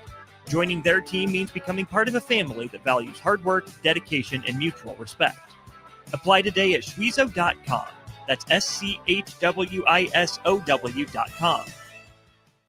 Concrete Industries has immediate job openings for precast production laborers and maintenance technicians. Concrete Industries offers great pay, health benefits, 401k, a wellness program, holidays, and paid time off. Apply today to earn a starting pay of $21.50 per hour plus a $1,500 hiring bonus. Concrete Industries is hiring all experience levels and offers on-the-job training. Start your career today as a precast production laborer or maintenance technician. Visit concreteindustries.com.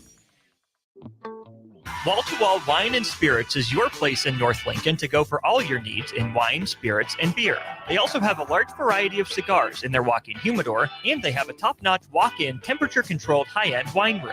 Plus, you can enjoy free samples from their tasting bar. There's only one place to go for all your needs for spirits and cigars. That's Wall to Wall Wine and Spirits on North 27th Street in Lincoln.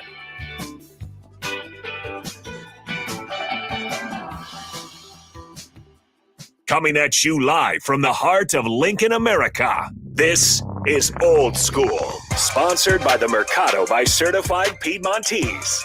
Nebraska Football Hall of Famer Jay Foreman and Austin Orman. Old School with Foreman and Orman on 93.7 The Ticket and theticketfm.com.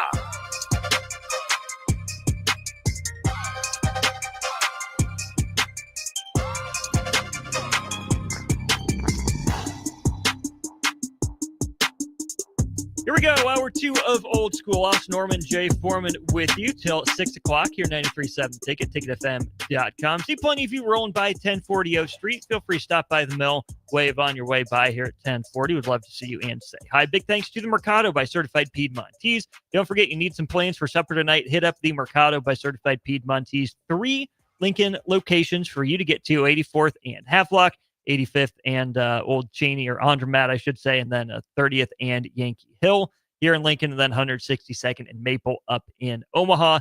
Get your correct cut of meat. They got every type of meat and every cut, so make sure you go get you some for your supper plans tonight. Some breaking-ish news out of the Big Ten. Pete Thamel reporting this for ESPN alongside Dan Wetzel. Big Ten discussing $2 billion private capital deal. Just ripping the first few paragraphs here from Thamel and Wetzel. The Big Ten is in discussions about a private capital deal that would infuse at least $2 billion to the league and its schools, sources told ESPN on Wednesday. The discussions include a 10-year extension of the league's grant of rights until 2046, which would ensure long-term stability in the Big Ten. According to sources, the private capital deal and grant of rights extension have been discussed for months and presented in multiple forms. A deal in the grant of rights extension would also be a distinct blow to the outside entities attempting to form super leagues around college sports. While there is support from nearly the entire league, according to sources, a few of the league's biggest brands, including Ohio State and Michigan, are still in discussions with the league. The aim is to have unanimous support before a vote. Well, the vote's already in. They're just trying to get the overlords to okay it. Okay, an extra % or 2 going to Ohio State. Exactly. Michigan, a % or 2 less going to Purdue. Exactly. Which is in their right. I guess Oregon and Penn State probably fit in there, but not to the same magnitude. The Ohio State and Michigan are the 2 OGs of the Big Ten, and the 2 most recent national champions. They have all the bargaining power. Somebody that we know has said this was coming. Somebody that we know has said college football will shortly become European soccer type of model. Somebody has said that whatever the top number of teams are, the bottom 6 or 8 to 6 will be regulated or deregulated, in the top 6 to 8 or maybe 4 or whatever will be able to regulate themselves up there, and it'll all be predicated around deals like this, private equity deals that can plug the holes for some universities that are in some financial troubles. We saw the article that, which obviously is not Big Ten related, but just a distant redheaded cousin in Ohio State that, or not Ohio State, but Iowa State was having some trouble, with the Big 12 is able to jump on something like this at a lower level, is able to help schools like that. There's schools within the Big 10 that are very good football schools or just very good athletics, that are struggling. And it's a combination of not only this whole revenue sharing, NIL, collectives, or lack of money there. It's also some state politics and stuff like that, funding and taking stuff from enrollment and all that.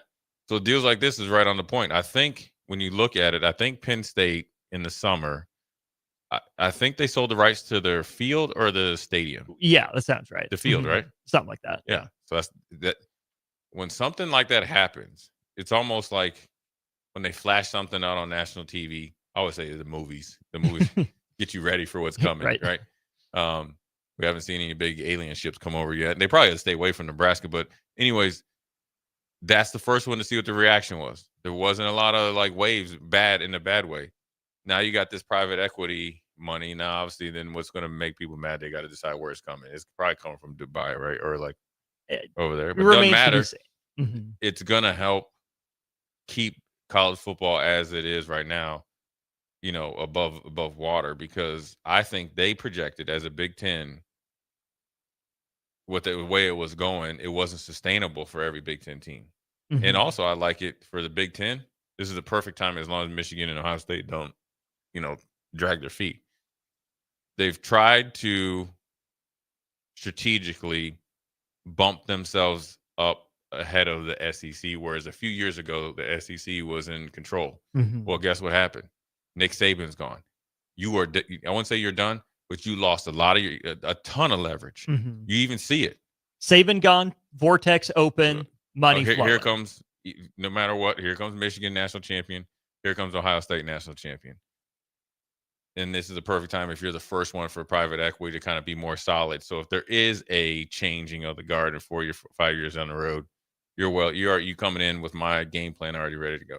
More from the ESPN article. The private capital company would get money back through the new entity through annual distribution in proportion with its financial stake. The Big Ten will essentially have 20 equity shares comprising the 18 schools, the league, and whoever this investor is. Sources told ESPN this setup eliminates the need to give an outside investor a specific portion of control over decisions or board seats, something that college presidents have generally been uncomfortable with. One of the Big Ten sources told ESPN, think of it this way, the conference is not selling a piece of the conference. Traditional conference functions would remain 100% with the conference office, scheduling, officiating, and championships. The new entity being created would focus on business development, and it would include an outside investor with a small financial stake. Do you believe that? No. That was quick. Why don't you believe that? Negative ghostwriter, because it's never what they tell you it is. It's always something else. This is the idea. And then when it gets done, people flex their muscle. That's too easy. Nothing with the NCAA or college football has been easy. Right? And it's never been done this quick. This is the initial start, process, but at the end of the day, there's going to be a lot of money coming into the Big Ten, and they're trying to, and I get it where the Big Ten, it's commendable where like, okay, look, we're going to protect our universities where we can control our destiny, but then we're also going to show and allow them, the big billionaires that come in that are going to give some money, seat at the table. They will not control it, but they will be a part of the profits, which probably is the main reason what they want to do. Before we move on to some more really interesting stuff, including a comment from Nebraska Athletic Director Troy Dannon here in this article, the part that kind of stood out to me, Jay, was the Big Ten will essentially have 20 equity shares comprising the 18 schools, the league, and this investor, which leads me to wonder this. Let's say European soccer model is coming to college football, or we keep a similar system to what we have now. Could, hypothetically, in this system, the Big Ten buy out the 4 worst teams that doesn't want in, the 4 most underperforming brands, and say, hey, here's some money for your trouble, but we can do better. We're going to buy you out. You're not a member of the Big Ten anymore. And then have other schools buy in. Could that be on the table? It could be, man, but Northwestern got that long money, though. That's what I'm saying. And they Purdue. Yeah, you could, but Rutgers. Maryland. But man, I'm telling you, man, is you got to be very quick. Listen, that's the problem. There's a Iowa. I always call it power, money, and PMS. And I'm not going to say the last one. When you get that power and that money, and then you start to kind of try to push somebody out, they come back and bite you in the butt.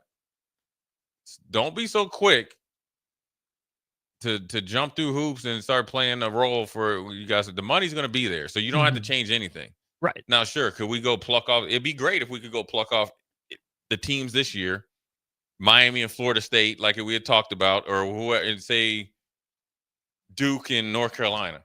Okay, that's a no-brainer. Chances of that happening, slim and none. But would you rather try to pick off a Louisville? No.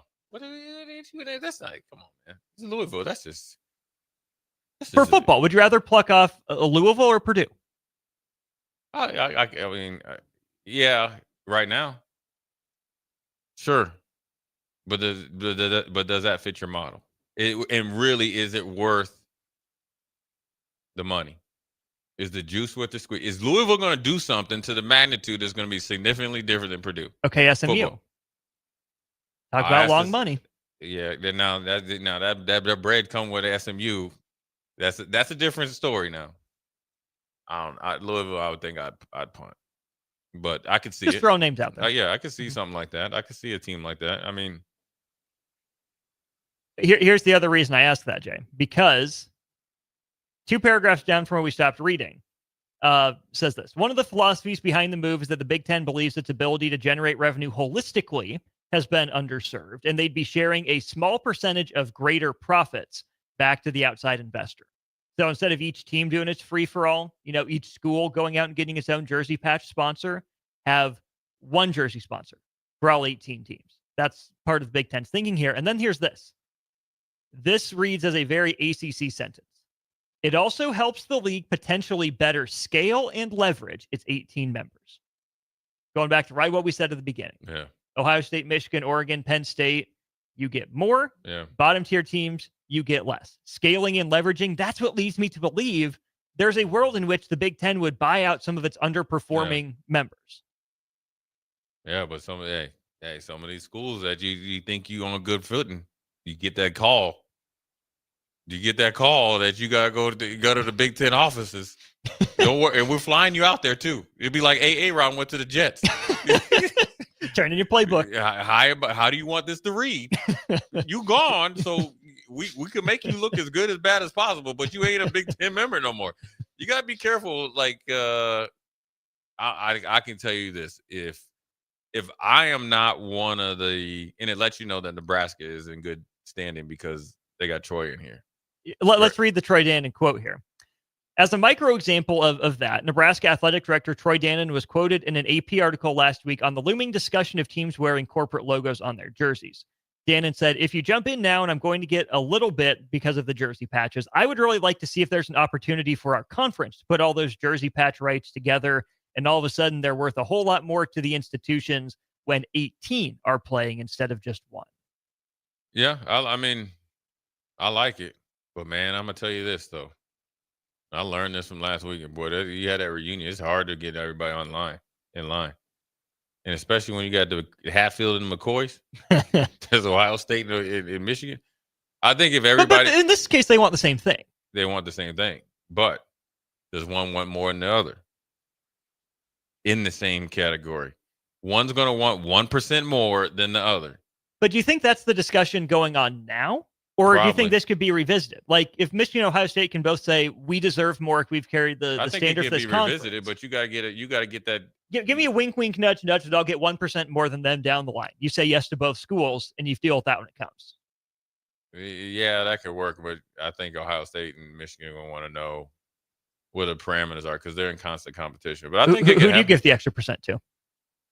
Right now? Overall. I would probably say Ohio State just based on Michigan won the national championship, but it brought a lot of drama with it. Michigan's better academically. The Big Ten claims to care about that. This is not about academics anymore.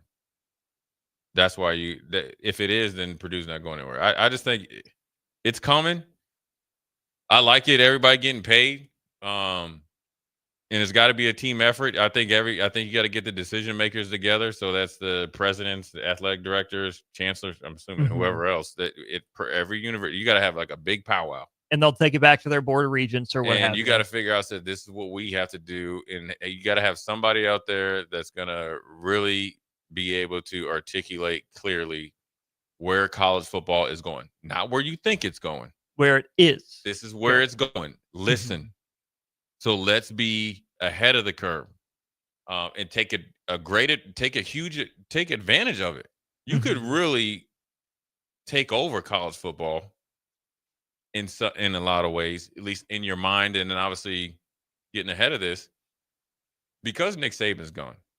There's nothing against DeBoer or nothing, but I'm telling you, Nick Saban, he probably done more backdoor deals and getting stuff done than anybody even knows. For his players, his conference, his school. Other schools that he even doesn't like, other coaches that he doesn't like. There's coaches that he probably made some things happen for that he necessarily didn't want to do. Yeah. Yeah. I mean, you heard the story about when he needed to get to the airport, right? And he had practice. Yeah. Yeah, he called like the state police or something, the dude over there. He said, hey, you got anybody in the area that wants to work some overtime? I need to get to the airport. I got a recruiting trip, but I got to finish up practice. So they shut down the whole highway for him to get to the airport. Yeah. Guarantee you, if Nick Saban was a head coach for Ole Miss or somebody last year, I guarantee they're in the college football playoffs. Yeah. Oh, yeah. So that lets you know that this is the perfect time for everybody, athletic directors and everybody else to take advantage. Couple more things from this ESPN article, and then one other kind of thought on it. From ESPN, the potentially groundbreaking plan, which has been presented across the 18-member conference over the last few months, calls for immediate cash payments to each school, the amount based on a formula that factors in numerous variables, including current budgets. The amount of those payments is still being discussed, but the basic format is believed to be tiered. All schools in the league are expected to receive at least a 9-figure amount up front. The final financial details are still being discussed as bigger brands are expected to receive more money. Hey, man. They're telling you straight up. Hey. That's what, hey, money will get your attention. It'll make some decisions for you. You will do things when you get, because you can't say no. To 9 figures up front? Are you kidding me? No. You're taking that in a heartbeat. You better. That's how you lose your You're job. signing so fast it might not even be on the dotted line. You lose your job if you didn't take the money up front, right? Right. Yeah, you got to do what you got to do. This is just to make sure that we have a deal. Mm-hmm. I'll holler at you next week. Yeah, you got to do what you got to do. And you know what? This type of money and what you want to get done, there's no reason to hide it. So you might as well just go ahead and find the best way to come to terms with it and make the most of it. On that front, the Big Ten has also been kind of prodding along in this direction in 2 different ways, Jay. Number one, the whole Venmo rivalry series that no one knows about because it's so dumb and stupid and pointless, except that it's an infusion of cash. The first game in this Venmo rivalry series was Oregon-Penn State. Schools have played 5 times before last weekend, so now 6 times in school history. Okay, look at that. Here's an infusion of cash. Name something after us. Yeah. Okay, the other games, Michigan State, Indiana, Purdue, Northwestern, Ohio State, Wisconsin. You kidding me? Minnesota, Iowa. Okay, Michigan State, fine. Penn State, Ohio State, maybe a rivalry, but not deep-seated. That's a 20 or 30-year thing. Maryland, Rutgers, come on. Penn State, Michigan State, underrated, but come on. Michigan, Maryland, on and on down the list, right? And then you're going to take this rivalry series, and it's also going to apply to men's and women's basketball this coming season. Those games haven't been announced yet. But guess what? They're doing the same thing in volleyball. The Discover Volleyball Challenge. Yeah. You're doing the worst, just base level, like fake NBA in-season tournament deal for 2 big financial partners. It's pointless. It's stupid. Nobody gains anything from it. There's not a trophy. There's not really standings. There's not points. No one knows about this. No one cares about this. But hey, we got money from our sponsors, so we'll designate these random games as part of these challenges. It's part of, it's no different when you're the commissioner of the NFL or NBA. You got to make money, and you got to make sure, all these schools are whole, because All 18 teams, or however many teams you have in your conference, is better for everybody, and that's what you have to do. So if you have to have this fake trophy or fake series in order to do so, so be it. I think it's probably easier to do that versus having the DraftKings Open or whatever, Right. or so. Maybe DraftKings is the $2 billion sponsor. Yeah, maybe We'll so. see. And so I think it's on its way, and just like the college football playoffs going from 4 to 12 and 12 to 16 eventually. When you start seeing articles and stuff written, and you got tangible quotes and money, and we're going to give you upfront money, it's happening. I'd just rather you just do it by next Monday versus wait. But there's always something going on, and we said this before the season, right? We talked about 12 to 16, and I said the same thing. There's going to be something else along the line that's going to come down, and here we are 5 weeks into the season. Here we We're go. on the way to European soccer. Let's see here. 1727 says, hate to be a negative Nelly, but at some point in time, this money monster of college sports, especially football, is going to come screeching to a halt when some public institution taxpayer sues wanting their piece of the pie. Yeah, I don't know if that's going to be the reason. I think the reason it will blow up is because it'll be like donor fatigue, money fatigue, how much money, because then it would be, you won't get what either the kids are getting paid for. They won't be very good. Product won't be very good, and you'll get tired of it.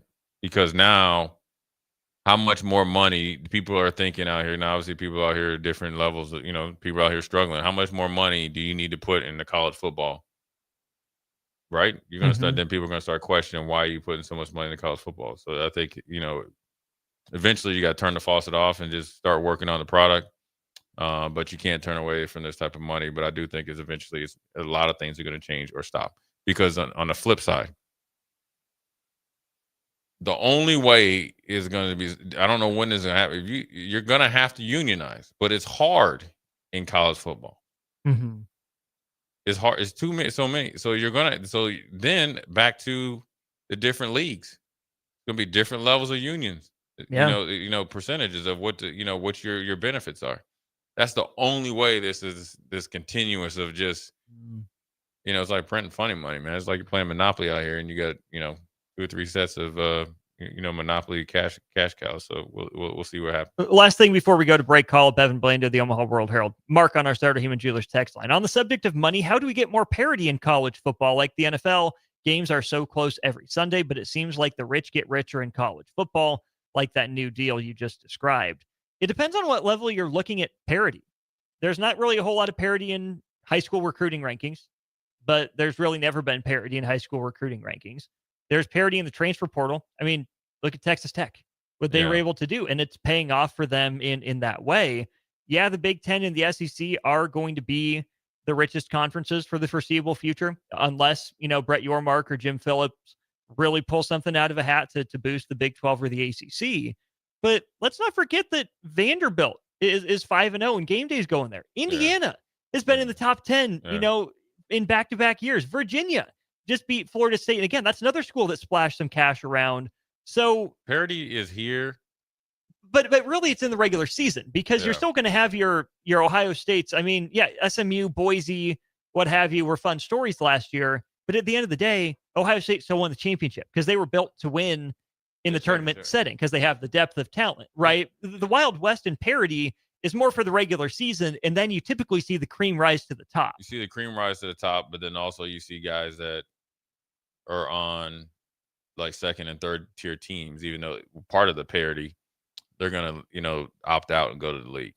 So, really, if you're really worried about parity, you want it in the regular season, because that's what, look, there's 12 games. That's more than, the college football playoff series. And so it's on its way. It's there. I think what you're going to see is you have to, I'm a firm believer, evaluation of talent has to go up.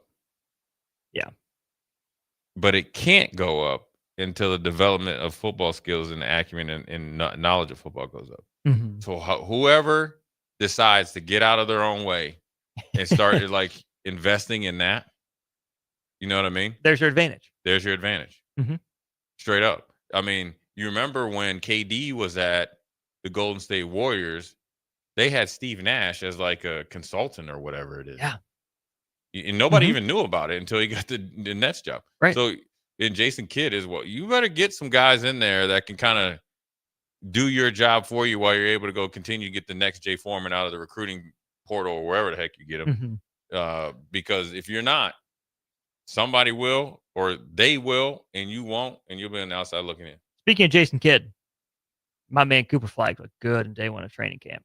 Another story for another day. We'll talk some more college football and Huskers with Evan Blaine of the Omaha World Herald next on Old School. Watch Old School live on Facebook, YouTube, or Twitch. Old School with Foreman and Orman on 93.7 The Ticket and theticketfm.com. Imagine starting your day with a computer glitch that leaves you feeling stuck, frustrated, and unable to get your work done. You have 1,000,001 things to get done today, and waiting for the tech issue to solve itself isn't one of them. It's time to let Hamilton handle the tech so you don't have to. We help businesses across the state spend more time on what they do best and less time frustrated with office technology. As the official business IT partner of the Huskers, we're focused on providing custom solutions that set you up for success now and in the future. Connect with us today at hamiltonisbusiness.com. Make your next event unforgettable with Grazing Gouda, your local artists and experts in charcuterie and grazed tables. From boardrooms to ballrooms, they turn gatherings into experiences with stunning spreads of artesian cheeses, cured meats, fresh fruits, and gourmet bites. Perfect for corporate luncheons, weddings, parties, or any celebration that deserves a wow moment. They handle the details. You take the compliments. Book your graze table today at GrazingGouda.com. Grazing Gouda, because every event deserves to be savored. We interrupt this commercial break for an important story. There once was a man from Nebraska who went searching for food in Alaska. When his stomach was rumbling while laying in bed, he could think of only one option, Führer's cheese spread. So he left at once and drove day and night to return back home for cheese spread delight. Now his stomach is full and the voice in his head tells him no more vacations without Führer's cheese spread. Find yours today at most local grocers. Fall is here, and so are cooler temps, darker evenings, and slick roads. Is your vehicle ready for the change in seasons? At A1 Automotive, we've got you covered. From tire checks, brake inspections, batteries, and heater systems, we make sure your car is road ready for the Nebraska winters ahead. Don't wait until the first frost. Schedule your fall car care checkup today and drive with confidence all season long. A1 Automotive, always honest answers.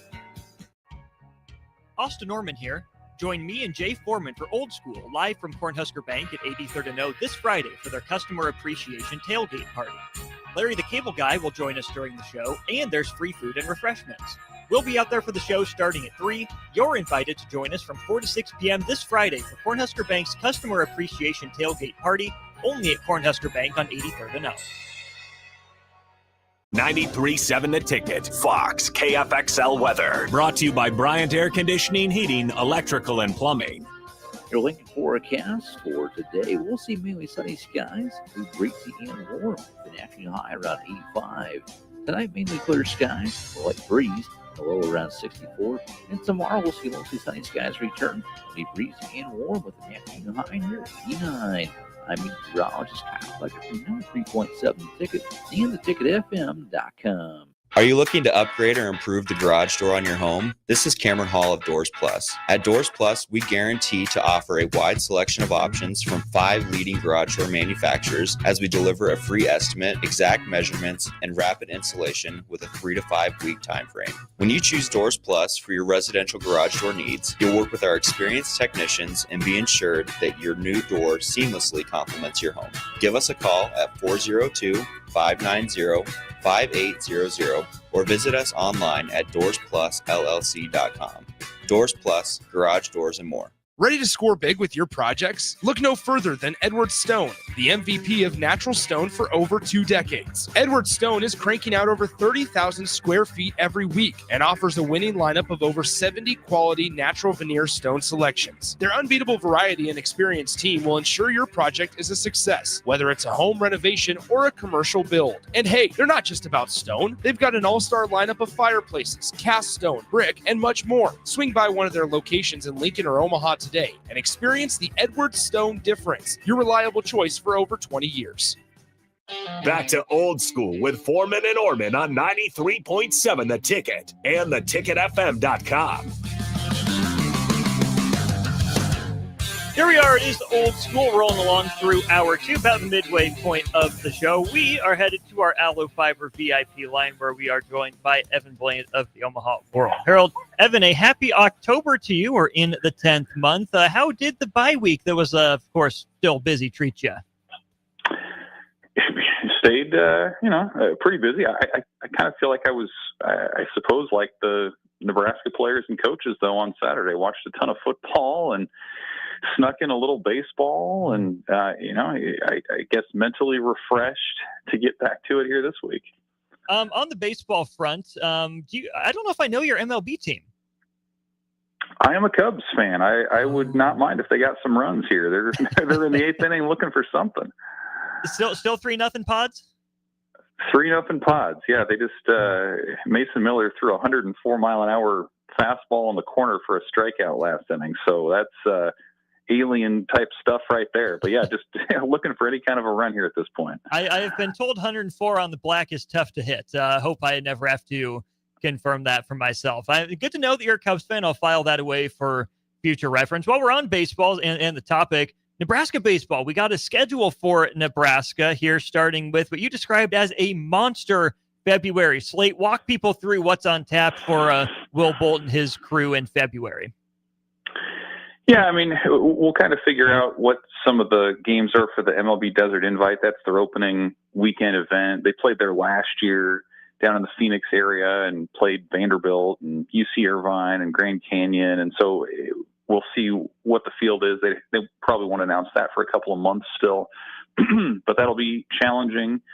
And then you go to Globe Life Field in Dallas, home of the Texas Rangers, and you face Louisville and Kansas State and Florida State, all of which have been in super regionals in the last couple of years. Louisville was a CWS team a year ago. And then really the intriguing thing for me most of all is that they are going to go play Auburn at Auburn for 3 to end the month. And that's pretty rare. Like they had a home and home with Alabama in 2007, but Nebraska baseball really otherwise has never done this with an SEC school. So they've played difficult weekends before, but I can't think of a time when they played two or they're going to have played 2 regional style weekends against a really, stacked fields and then chase that by going to Auburn, a team that was a top 5 national seed a year ago. So, that's always the challenge for Nebraska, is to start strong, especially as it goes to a warmer weather climates, but especially this year, it's going to end up probably with a top 40 or better strength of schedule in the non-conference. And what an opportunity it's got early on if it can win some of those. The other part that you mentioned in your breakdown of top, besides those high-level games, is even getting into Big Ten conference play. Not going to be an easy road for Nebraska. You do know that they miss out on UCLA, but pretty much everyone else in the top 2/3 of the conference is going to be on Nebraska's schedule, making it seemingly more important for the Huskers to have some sort of positive momentum coming out of February, turning the corner into Big Ten play. Yeah, it's the second year of the 17-team Big Ten, so now you're playing 10 opponents and you're missing 6. And so, like you said, really Nebraska's playing everybody that finished way up there in the RPI last year outside of UCLA. Incidentally, UCLA is going to be the league favorite next year. They've got the player of the year back and Rod Chalowski, the shortstop. He's going to be a high-end draft pick next summer. But other than that, I mean, it's a challenging slate. They go to Oregon. I think their home slate's pretty interesting. You have Indiana that comes in, and Penn State, who Nebraska's seen in the Big Ten tournament the last couple of years, and USC making its first ever trip to Lincoln, which should be kind of fun.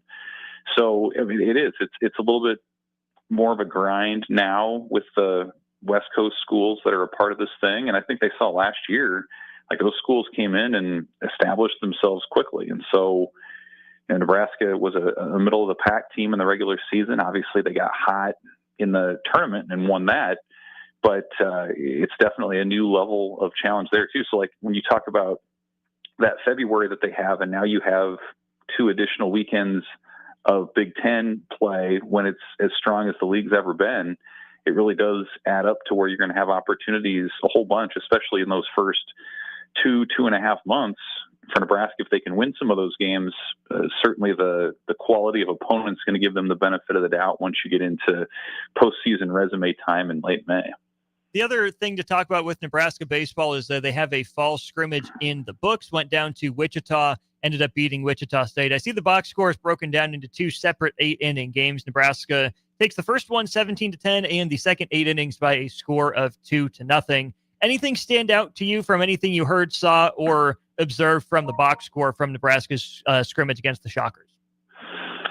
Yeah, I mean, right now I'm curious how they are going to score and where that offense comes from. So, like when you see Jet Buck hit 2 home runs and drive in 6, like that gets your attention. He was somebody who they brought in as a D2 transfer thinking that Dylan Carey was going to go pro. And when he didn't get that opportunity, now you're in a situation where Carey's back. Jet Buck is able to play other places. So we'll see where he ends up. He could be in the outfield. He could be somewhere else in the infield. But you have a day like that against Wichita State, like that'll certainly play and get your attention. And that second 8-inning game, Case Sanderson goes deep, which was notable. And he showed a little bit more power than he had. Cole Kitchens, the transfer, who they brought in for his power bat, shows off with a home run too. So I think that's where you start. You look at some of the younger guys that have had good summers and falls, and that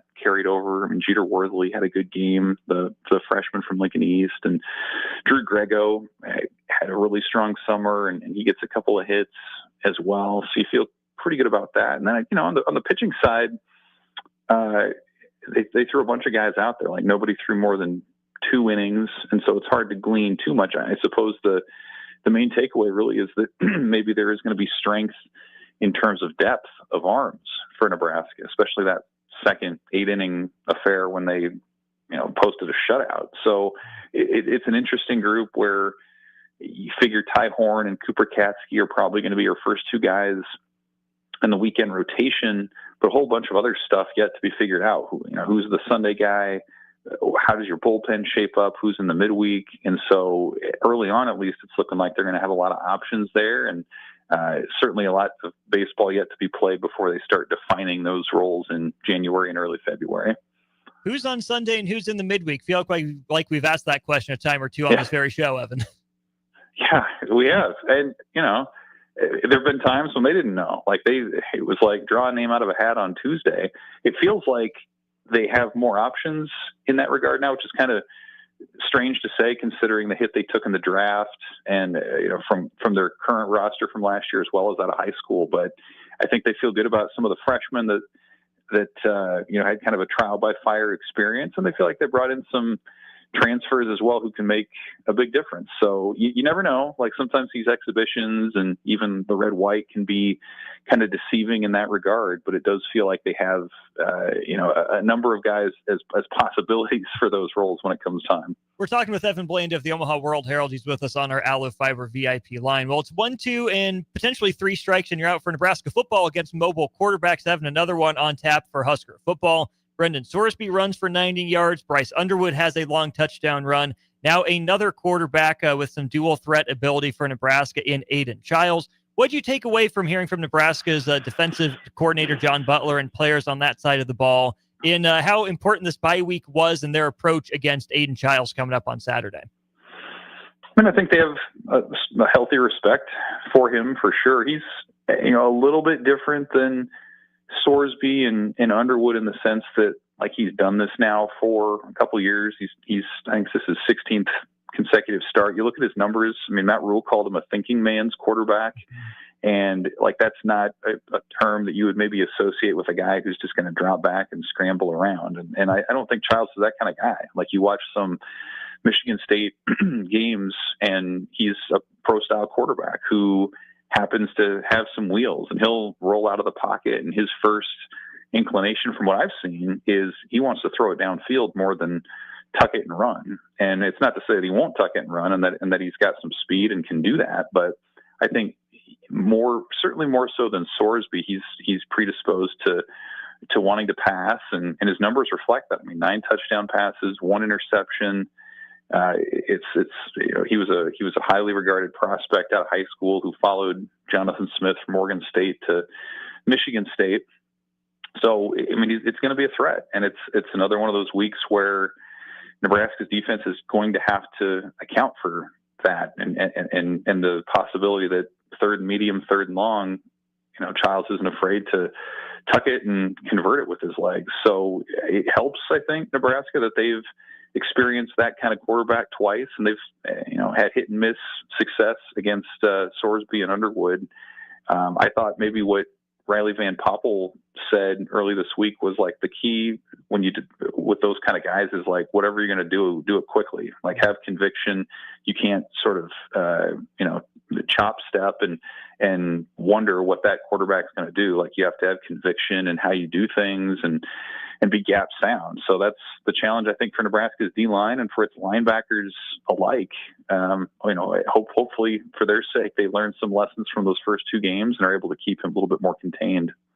Van Poppel's quote echoes to me of what John Butler said in the main studio or main stage there about how pass defense can be about scheme. You can mix up your coverages and throw different looks. Run defense is about attitude. And he said not that the attitude was bad before, they can always get better and you just need guys to get off of blocks. Sounds kind of reductive, but it also might not be wrong. And I'm curious to see if Nebraska's work that both coordinators spoke very highly of yesterday actually comes to fruition on Saturday against Michigan State.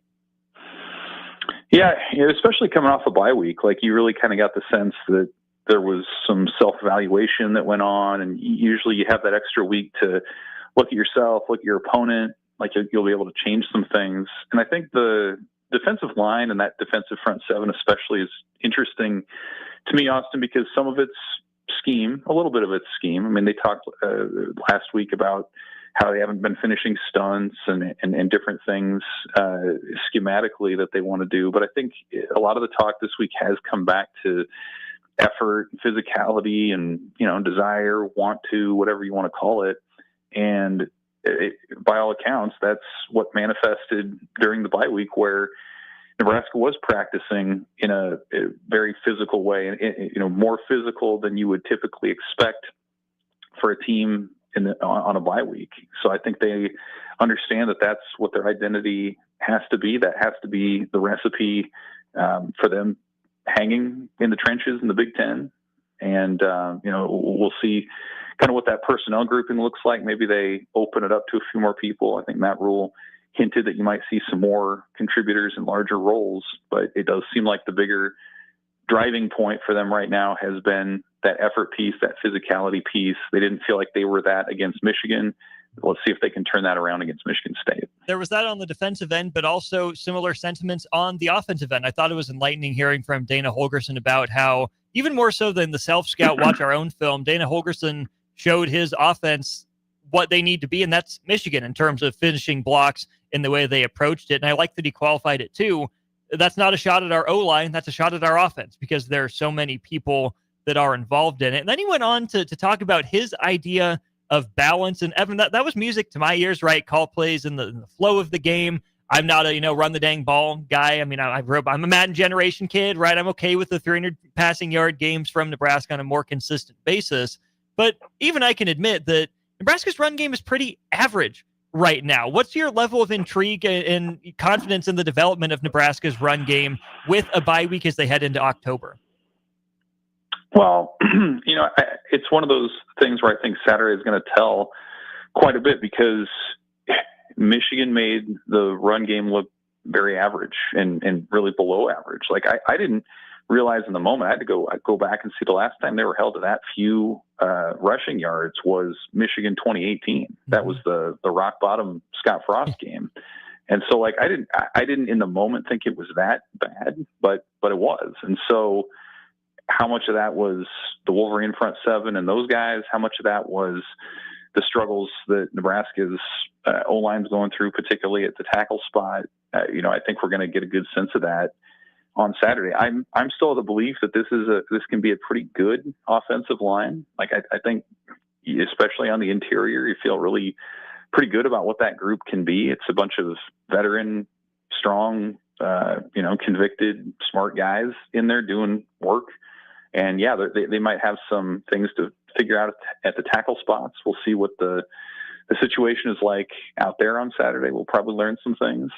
But I think you got to certainly give Emmett Johnson a chance to run, because you can't live on 40 to 45 passes every week from Dylan Raiola, no matter how talented he is. Like, you just have to have more diversity in your offensive approach if you're Nebraska. So I think you got to get back to running it somewhat. I appreciate what Dana Holgerson says when he says that we're not just going to run the ball for the sake of balance. Like, I'm going to run plays that work.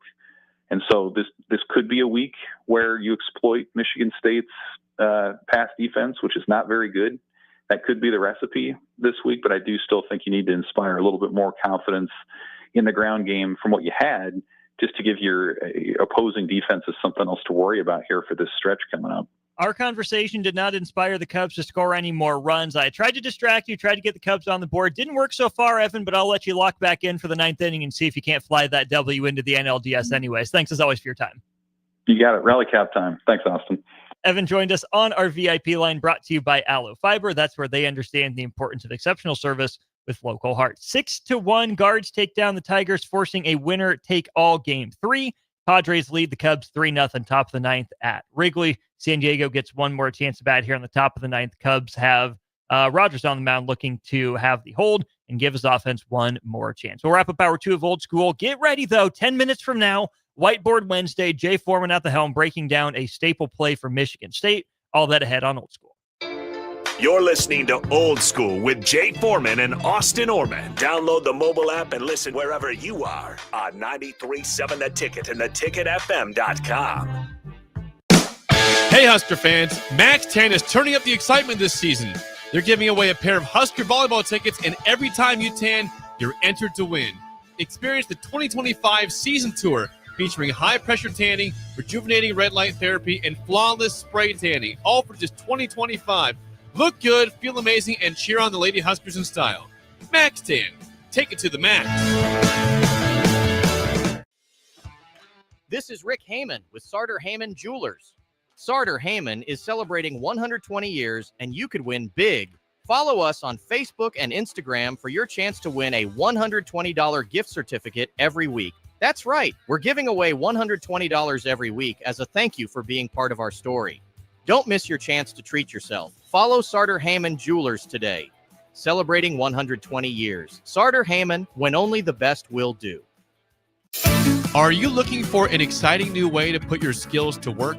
Explore new career options in the fintech industry at Currency, a Sandhills Global company. We offer full-time positions in financial sales, compliance, operations, and other fields. We also offer a 4.5-day work week, an attractive benefits package, and opportunities for advancement. Put your motivation to work and grow with us at Currency. Visit gocurrency.com/careers to learn more. Wall-to-Wall Wine and Spirits is your place in North Lincoln to go for all your needs in wine, spirits, and beer. They also have a large variety of cigars in their walk-in humidor, and they have a top-notch walk-in, temperature-controlled high-end wine room. Plus, you can enjoy free samples from their tasting bar. There's only one place to go for all your needs for spirits and cigars. That's Wall-to-Wall Wine and Spirits on North 27th Street in Lincoln.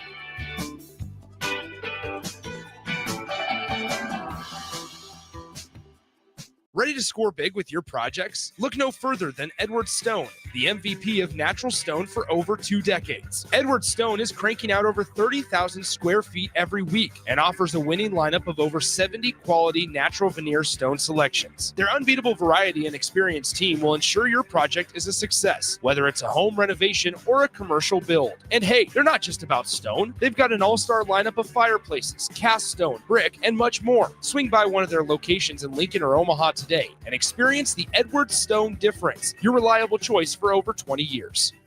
A lot of businesses say they're family focused, but when tough situations in life arise, the business wants anything but your best interests.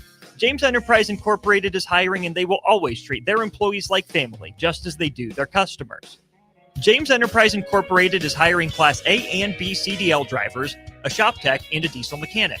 If you're looking for a career with a company that goes above and beyond to value you and your family, apply today at jamesenterpriseinc.com or call 402-432-6740. Imagine starting your day with a computer glitch that leaves you feeling stuck, frustrated, and unable to get your work done. You have 1,000,001 things to get done today, and waiting for the tech issue to solve itself isn't one of them. It's time to let Hamilton handle the tech so you don't have to. We help businesses across the state spend more time on what they do best and less time frustrated with office technology. As the official business IT partner of the Huskers, we're focused on providing custom solutions that set you up for success now and in the future. Connect with us today at hamiltonisbusiness.com.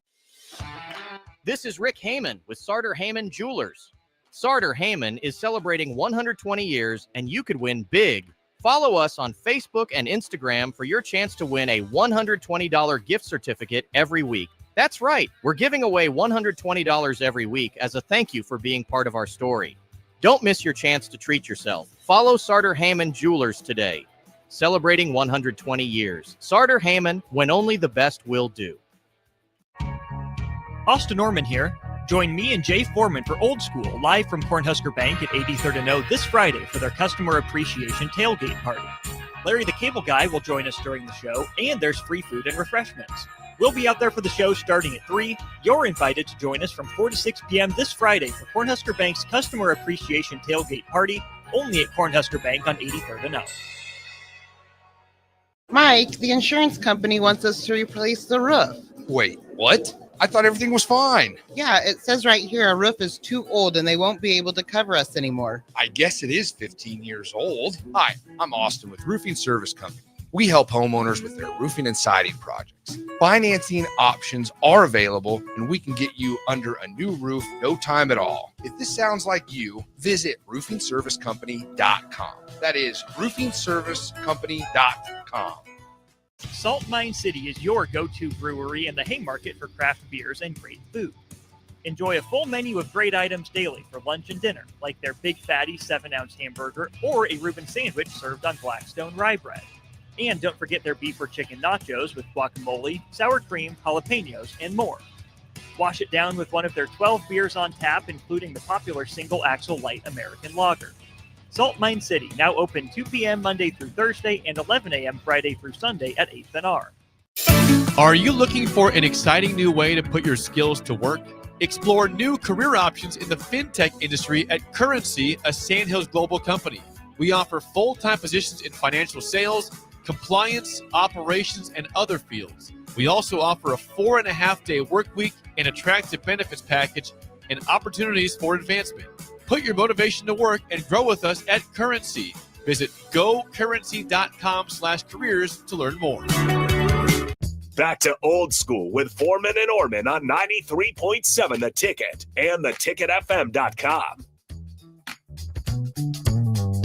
We're wrapping up hour 2 of Old School. Don't forget, coming up in just about 5 or 6 minutes, we have Whiteboard Wednesday. Jay Foreman breaking down a play from Michigan State's game against USC. This segment of the show brought to you by Love Volleyball Nebraska, recently rebranded from Love Volleyball Omaha to Love Volleyball Nebraska. You can renew your season tickets or secure them for the first time by visiting lovb.com. That makes sure you secure your seats to watch Olympians, national team players, former national champions, and former Huskers all take the court for Love Volleyball Nebraska. Jay, this one's hitting a little close to home for me. On Sunday, the Indianapolis Colts will sign Shaq Darius Leonard to essentially a one-day contract for him to retire as a member of the organization. He'll speak to the team, do the whole anvil hitting thing that the Colts do before the game. Going to be a pretty cool moment, I think, for Colts fans. I mean, that's a guy drafted in the second round out of South Carolina State, made his way up from seemingly nothing, 4-time All-Pro in consecutive seasons, then a little injury, a little spat with the organization. He gets released, cut, traded, gone from the organization, out of football not long after. Hall of Fame trajectory before the injury, not the best end to his time in Indianapolis, but man, those 4 years were special out of the FCS product. Yeah, it's unfortunate for him and the Colts just because it's kind of like almost the defensive version of Andrew Luck. I mean, and they handled it the same way, unfortunately, is that, he came from a HBCU and had humble beginnings, and he used that as motivation, and obviously he definitely outlasted any prediction on his future. And he came in, and anytime you can be all pro, that's actually better than being a Pro Bowler. I mean, when you talk to guys that have played, and for him to be, I think, a 3-time All Pro or maybe 4, 3-time first team, then 1-time second team. Right. So he was 4-time All Pro. It doesn't matter if you're first or second team in the six years that he was with the Colts. That's astonishing. Considering that he was the lifeline of that team. I mean, he was a turnover-causing machine. 4, 2, 3, and 8 forced fumbles in his first 4 years in Indy. Yeah, and he was a tackling machine. Had a pretty, I'd say, gruesome injury where he had, both sides of his back essentially destroyed by nerves, made a comeback.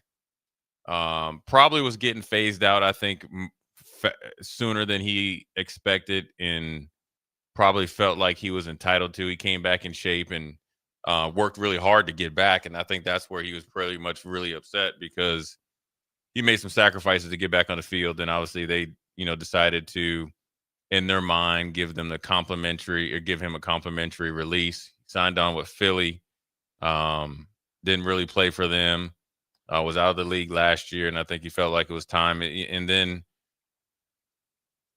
I think they mended fences with him real quick because they knew of the public backlash because they featured him when he was in the box after his release, but it just never ended well, and his injuries was a big part of that. And to that last point, that's a guy in Shaq Leonard who still did his Thanksgiving turkey giveaway with like 200 different meals given away to families the day he was released. Yeah. Like he goes from Ursay Ballard's office out to the community to still do his giveaway. By all accounts, a good dude. Yeah, one of those really guys that you wish for his sake the body would have held up. Yeah, and I think that there was a story. He saved somebody from a car or something, like a car accident or something like that. I mean, he's a great human. Was a great player. Just unfortunate sometimes the injuries and the type of injuries you have at that position. Obviously, I know all too well, stymied his career. But good for him and good for the Colts. He's going to go down probably in their Ring of Fame or whatever they have in Indianapolis. He should eventually because of the impact that he's had on and off the field. This him going in there won't be just on the field. It's off the field as well. And he's a staple in that community still when he could very easily move back to Carolina or somewhere else and just kind of sit back and retire. Still don't love him going by Shaq, but that's the choice he made. He's Darius Leonard to me, but he'll be Shaq Leonard when his name does go up in the Colts Ring of Honor. We'll go to break. Whiteboard Wednesday comes your way right after this on Old School. Watch Old School live on Facebook, YouTube, or Twitch. Old School with Foreman and Orman on 93.7 The Ticket and theticketfm.com. This is Lincoln's home for sports talk on the FM dial. Also online at theticketfm.com. On the internet. KNTK FM Firth, 93.7 The Ticket. 93.7 The Ticket. Fox, KFXL Weather. Brought to you by Bryant Air Conditioning, Heating, Electrical, and Plumbing. Your Lincoln forecast for today, we'll see mainly sunny skies, breezy and warm with an afternoon high around 85. Tonight, mainly clear skies, a light breeze. A low around 64, and tomorrow we'll see mostly sunny skies return. It'll be breezy and warm with an afternoon high near 89. I'm meteorologist Kyle Fletcher from 93.7 Ticket and theticketfm.com. Big box stores are tempting for buying equipment for your high schooler in sports or for yourself in your sports leisures. But buying new is awfully expensive. Why not go somewhere with new and used options? Play It Again Sports is quality, slightly to gently used equipment, and 50% of their inventory is actually new equipment. And it's more than baseball, softball, and golf. They also have equipment for disc golf, fitness, hockey, and more. Plus, they're always buying products. Bring your gear you're done with and get trade money on the spot. Play it against sports at 48th and Vine. Hey, Husker fans, Max 10 is turning up the excitement this season. They're giving away a pair of Husker volleyball tickets, and every time you tan, you're entered to win. Experience the 2025 season tour featuring high-pressure tanning, rejuvenating red light therapy, and flawless spray tanning, all for just $20.25. Look good, feel amazing, and cheer on the Lady Huskers in style. Max Tan, take it to the max. Load up on meat and more this spring at The Mercado by Certified Piedmontese, with great selections of T-bones, tomahawks, ribeyes, filet mignon, brisket, sirloin, and so much more. The Mercado has locations at 84th and Havelock, 30th and Yankee Hill, and now 85th and Old Cheney in Lincoln, where you can have $2 draft beer every Thursday night from 4 to 8 p.m. and half-price espresso drinks on Fridays from 8 a.m. to 2 p.m. Get to The Mercado today for the best meat in town. This just in, hot off the bench press. Planet Fitness has expanded strength equipment. We're raising the bar with these benches, and our hack squat will have you actually looking forward to leg day. Plus, we're still repping all the best-in-class equipment we've always had. There's no better time to get stronger. Join the club today for $1 down, $15 a month, now through October 10th. Planet Fitness is proud to partner with Boys and Girls Clubs of America to create stronger, kinder communities. See Home Club for details. Salt Mine City is your go-to brewery in the Haymarket for craft beers and great food. Enjoy a full menu of great items daily for lunch and dinner, like their Big Fatty 7-ounce hamburger or a Reuben sandwich served on Blackstone rye bread. And don't forget their beef or chicken nachos with guacamole, sour cream, jalapenos, and more. Wash it down with one of their 12 beers on tap, including the popular Single Axle Light American Lager. Salt Mine City, now open 2 p.m. Monday through Thursday and 11 a.m. Friday through Sunday at 8th and R.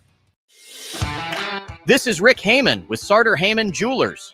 Sartor Heyman is celebrating 120 years, and you could win big. Follow us on Facebook and Instagram for your chance to win a $120 gift certificate every week. That's right, we're giving away $120 every week as a thank you for being part of our story. Don't miss your chance to treat yourself. Follow Sartor Heyman Jewelers today. Celebrating 120 years. Sartor Heyman, when only the best will do. When it comes to concrete, Stevens & Smith Construction doesn't stall. They go for the takedown. As Nebraska's full-service concrete contractor, they stay in bounds, hold inside position, and never forfeit quality. Whether it's foundations, flatwork, or concrete coatings, they elevate performance and pin down results that win every time. Stevens & Smith Construction is a proud sponsor of Takedown Tuesdays on 93.7 The Ticket. Because when it's time to wrestle with concrete, Stevens & Smith Construction slams expectations. Are you looking for an exciting new way to put your skills to work? Explore new career options in the fintech industry at Currency, a Sandhills global company. We offer full-time positions in financial sales, compliance, operations, and other fields. We also offer a 4.5-day work week, an attractive benefits package, and opportunities for advancement. Put your motivation to work and grow with us at Currency. Visit gocurrency.com/careers to learn more. This is Bill Mitchner, Executive Director of Lincoln Lighthouse. Did you know Lighthouse provides multiple programs for students such as one-on-one tutoring and mentoring, as well as pro-social skill exercises, while providing them a nourishing meal and a safe space during all months of the year, even during school breaks? Learn more or contribute to Lighthouse at lincolnlighthouse.org today.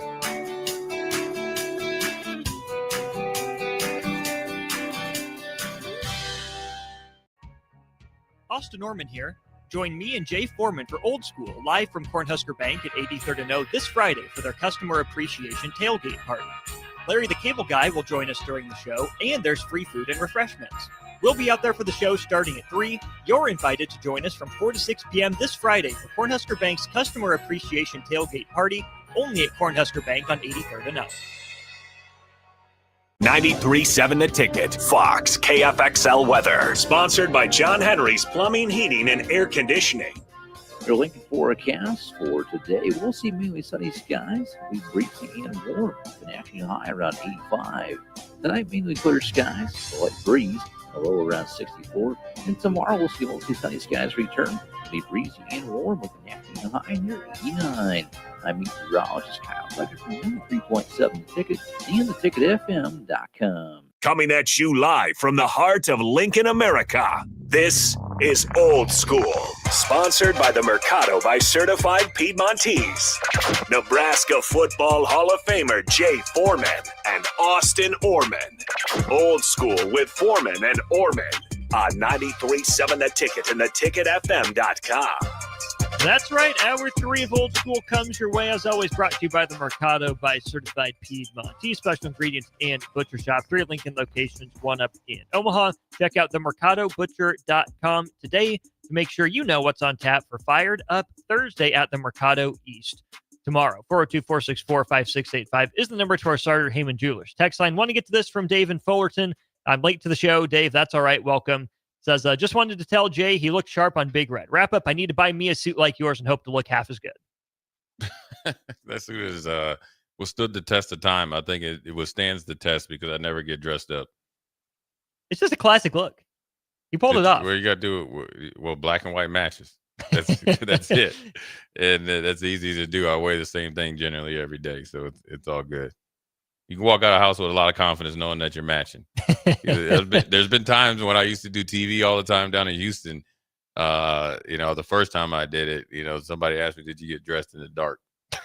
Yeah, so it's Dang. Yeah, my makeup was bad too, but that's another story for another day. So. Let's mark up some Whiteboard Wednesday. How about it? Yeah, this is obviously Nebraska coming off the bye week in Michigan State. They're going to try to really probably replicate whatever Michigan did their own way, right? So we talked about the guys that you got to be ready for, right? And the number one guy here is Aiden Childs, right? That's the quarterback. He stirs the pot. Now, the ultimate tip for the average fan is when you're watching the game, the depth of the running back. Depth of the running back means, is he even with the quarterback? In front of the quarterback, most likely it's going to be quarterback run. If he's behind the quarterback, you have to be really ready for a run or a conventional run. That means by the running back running the football. In this, what is it about that strategy that makes that? Well, it's for the timing. Right. And so if I'm going to be a lead blocker for a quarterback, I'm either going to be even with him or in front of him. So essentially I go into a fullback mode. Now, before that, Aiden Childs is in the pistol formation. The gun formation, he's at 7 yards. Pistols anywhere from 4.5 to 5 yards or 5.5 yards, behind the center. Another tip is the splits, right? The receivers tight on the right side, close to the tackle, definitely within a player.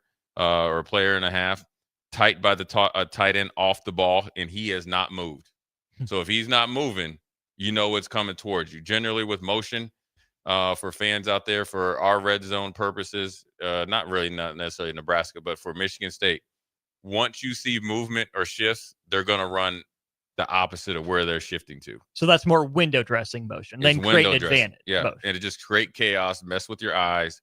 There isn't any movement here. So as a defensive player, or a captain, the linebacker right here in the middle, and that's actually exactly where I would like to be lined up, is essentially, head up with the center, right behind the nose guard. You can play hide and go seek. The other tip is look at the receiver's foot or footwork, right? His left foot is up.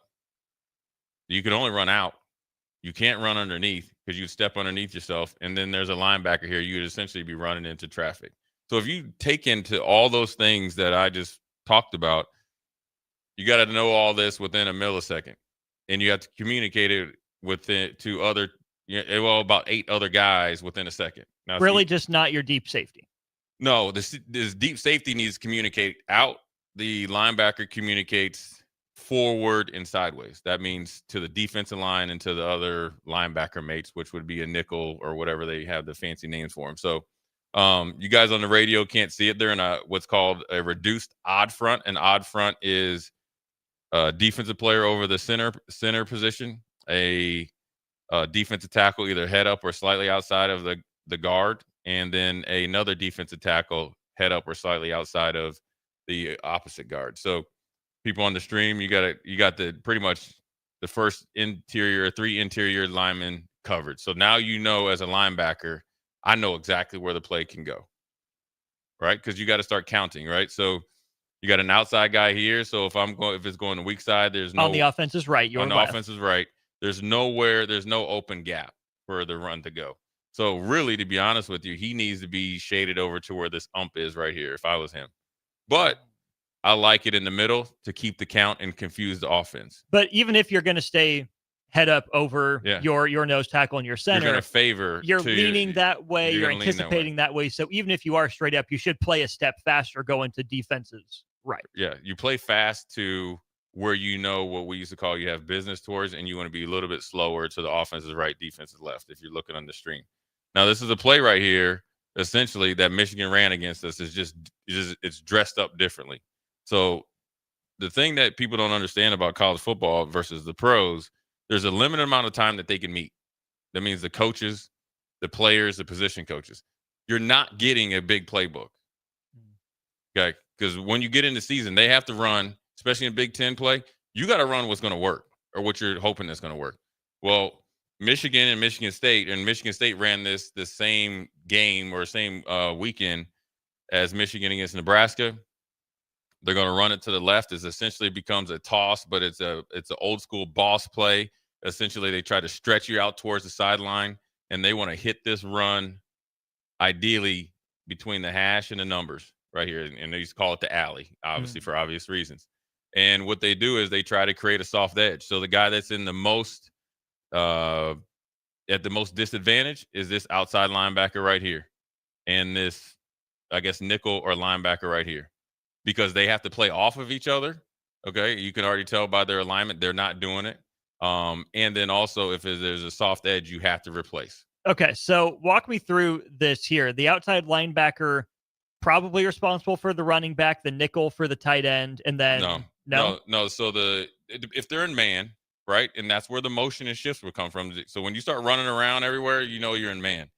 So most likely, I'll take some of these drawings off here, so it's not too much, right? So all this markings out here. So if it's man to man here, most likely it's this linebacker here has this tight end. If it's man to man, this safety here has this receiver, or is it nickel safety, whatever. This linebacker most likely has this running back. Now you can do some things here on Austin on the outside where you could run essentially a box coverage where you have the two outside guys kind of cluing off of this guy. So whatever side he goes and he's already predetermined, you can do all that. Then you can run a double coverage or a box technique or a triangle technique 3-on-2. You could do a ton of stuff out of the same look, but let's just say it's man to man. That's where your eyes and alignment have to be so important. So if it was me, as we're going to go back here and not trying to coach anybody over there, I'm going to have my safety a little bit shaded over here, right? Just a step, right? Depending on what we're doing. But just be on the offensive guy's outside shoulder. Yeah, because I don't want to create a soft edge, or I'm going to have this linebacker shaded over right here, because then now I know where my edge is going to be. By alignment alone. The alignment alone means if the play started right now, the edge is soft. A soft edge meaning what? You're going to give up a pretty big run play. So this is pre-snapped, right? And then we'll go here to our friends here that stole my idea, right? And that's exactly what they're trying to do, right? Right? This is actually kind of a little bit backwards.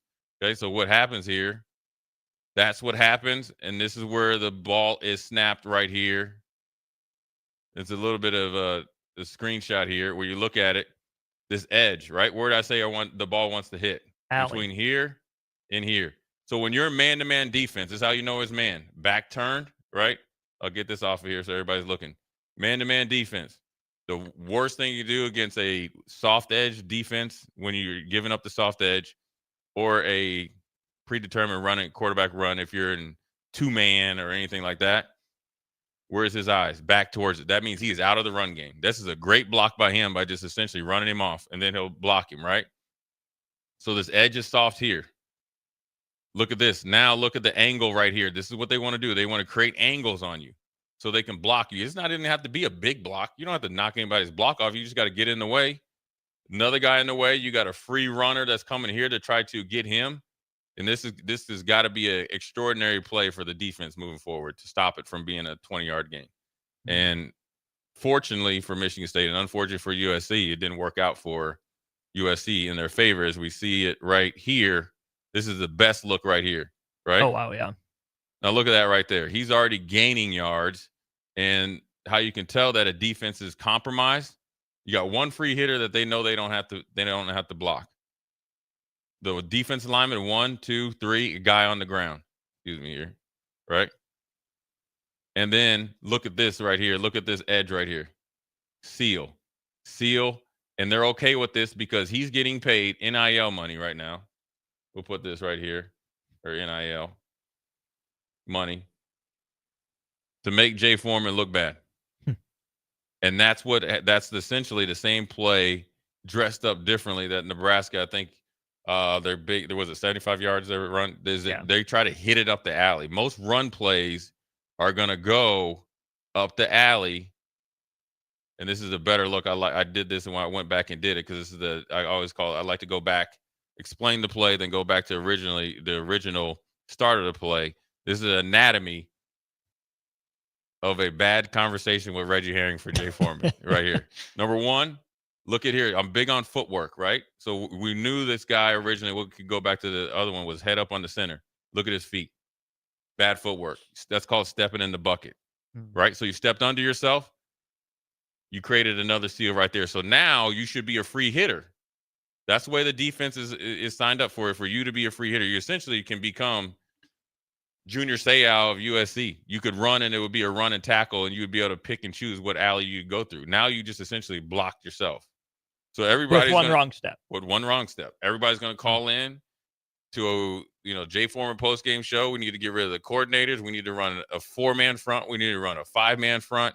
All this stuff, change the coverages. We need new players. We need to give all the NIL money to whoever's in the portal, all based on this play here.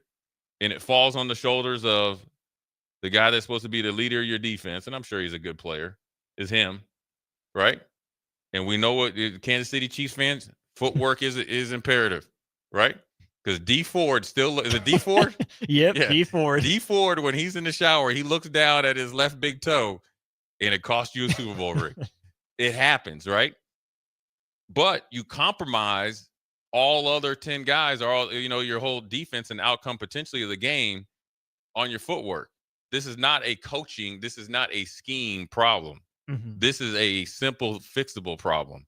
And that's where, teams like Michigan State, where they have to do this because they have either seen you on tape of being undisciplined in what they saw at USC, or they've seen that you do not align correctly against a bunch formation, because it does cause confusion.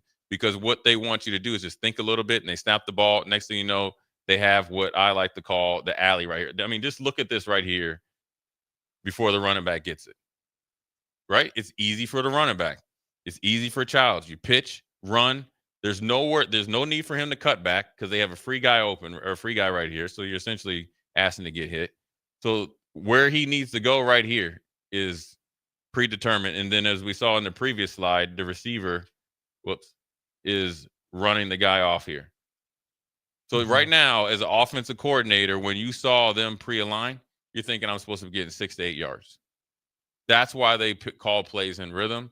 That's why they test you about your principles. That's what Michigan State's going to probably try to do, and that's what Nebraska needs to fix. If they fix it just by alignment, pre-snap analysis, pre-snap communication, and all the things you need in order to be successful as a defense, as we get back to the original slide here, right? We get past the NIL and stuff. Everybody wants that, right? If you want NIL, all you have to do is line up correctly. And when you look at this right now, but all the slides that we talked about, just look at how it could be fixed, right? Austin, you're a basketball player. So everybody out there that knows basketball, the worst thing that you want as an offense on basketball is not have good spacing. You do not want to allow 2 defenders to cover 3 players. Mm-hmm. So flip it on the other side. Offensively, you want to be able to have 2 blockers that could get in the way of 3 defenders. Mm-hmm. So when we're looking at this, and people that are on the stream, and when you look at this right now, this is what you want. You got 1, 2 against 1, 2, 3 in close proximity. And I'll even give you a half a guy because old buddy right here has bad footwork. So if I'm grading, I think is at 18 and 13 Think so. Yeah. Mhm. They get pluses already because I know they're going to block 2 guys. They're going to possibly block 3 and 4 block themselves. You're getting highlighted in the team meeting room. The other part about this, I think people should take note of is who the receiver and the tight end are being asked to block. Because what else did Michigan State do?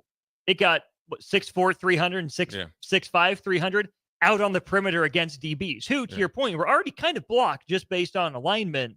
But Michigan State gave its guys a good angle to do just enough getting in the way to let the big fellas get out of the way and clear the space in front against the DBs. And so what you're going to expect from Michigan State, they're going to try to dress up any success that they've had against USC in prior games and a little bit with the concepts or wherever they attack or Michigan attack Nebraska defensively and try to run it their way. Now, it's an easy fix. That's why I said in the Jay Foreman postgame show here on the ticket is the Michigan game is easily fixable, right? Mm-hmm. Now, number one, what you could do, like I said, is if you go back towards it right here, is you look at the alignment and assignment right here. You know, you want to align this guy just over here outside the tight end right here. Okay? It's a step. But then it gives you more spacing, though. Mhm. Because now it allows this guy here, which is a linebacker nickel, if he wants, when you run that same thing, you've already predetermined who he has to block. That's the guy, either you or that safety blocks him. That allows, or the receiver would have to block Jay Foreman. The tight end would have to now try to block the outside linebacker. Get around him. Right. So now who's the free hitter? This guy, and he's coming straight downhill into this alley. So as much as the offense is trying to create an alley, defensively, you need to create an alley yourself. That's why you call you're a filler, you're edge setter, you're alley filler or a run fitter, and then you're the cutback guy. Unfortunately for USC, they do everything backwards, where this guy over here is the filler. The reason why I know that is because they have old Rob Ryan as their linebacker coach, and that's the way that they played it. You want to know why he played it like that? They come from Buddy Ryan, the old 46 defense with the Chicago Bears, and they had one of the best alley fillers of all time in Mike Singletary. And the reason why they did that, I've heard he runs a tough workout. Yeah, he had my man Julian Patterson leave town, and he almost had me tap out once. But the reason why you do that is because Mike Singletary was a little bit smaller, but he was a ferocious hitter. So you play to a skill set. So when you're going out here and you're watching the game, the best thing about this Whiteboard Wednesday is to look at it. So when you're watching the game, all you got to do is count and look at where you're lined up, and the offense will tell you where they're running every single time, especially with the lack of movement. The other Nebraska angle to this is going to be defensively. We know that Nebraska likes to play a lot of man. John Butler has told you as much. You can't play man. You can't press up. You know, you're probably not going to play for me. You mentioned that wide receiver just running his guy out of the play. Mm-hmm. Essentially running a 9 route and then blocking when he got his opportunity. Against a mobile quarterback, that's dangerous too, right? Even if especially if it's a designed pass play. And we know that we've heard from John Butler and his players that his teaching style has players keep their eye on their man, not in the backfield with the quarterback. As a defense against a mobile quarterback like this, if you're the linebacker, Jay, and you see the quarterback has no intention to throw, right? He's broken the pocket. He's on the move. And he's tucked the ball. He's not back here like faking like he's going to throw it. Do you have a call to your defensive backs to turn around? Can they even hear you that far down the field? How can Nebraska's DBs still play the way that John Butler wants them to and still find a way to be alert to the potential of Childs running? Well, number one, you won't be able to hear any call because ideally there's 90,000 people going crazy. So on the road, maybe so, but at home, definitely not. More importantly, you have to read eyes, and then you'll understand that the wide receiver in this case will settle down and try to tackle you. But quarterback run game has to be handled by the first and second level, and you have to mix up man-to-man, just basic man-to-man defense. You got to have catch man-to-man defense. You got to have what I used to call zone man concepts as well, which I talk about when it's okay. A box coverage is 4 defenders to cover 3. That means somebody's free. So the free guy is on the quarterback, or triangle where you're having 3-on-2. It's no different. You're playing zone. Once the guy comes in your zone, then you got to be able to match up and you take him until you're called off. And so number one, it's pre-snap analysis and communication.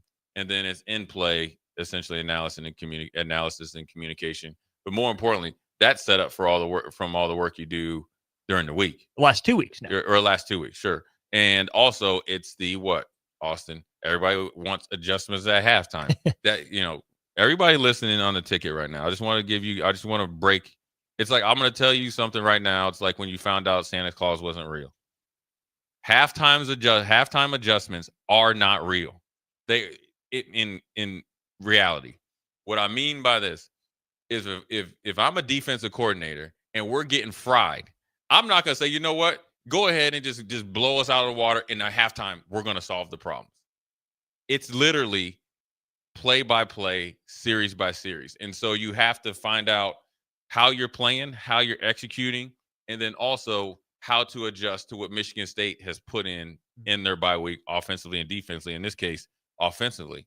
But you can't ever show up to a game like scared a quarterback run game, right? Yeah, sure. Underwood got out of there. That was more on Nebraska versus Underwood. We didn't really get across the guard's face in a TE stunt. That has nothing to do with Underwood. That's on us. You fix you first. You don't have to really worry about your opponent.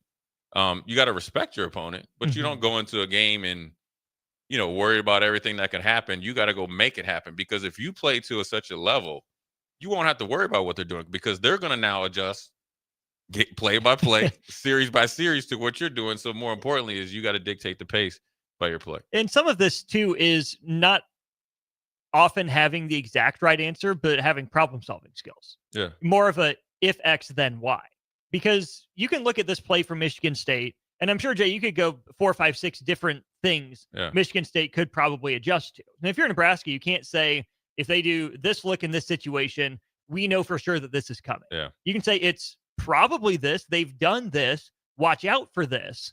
But then that's where I think I go back to what you say about be a football player.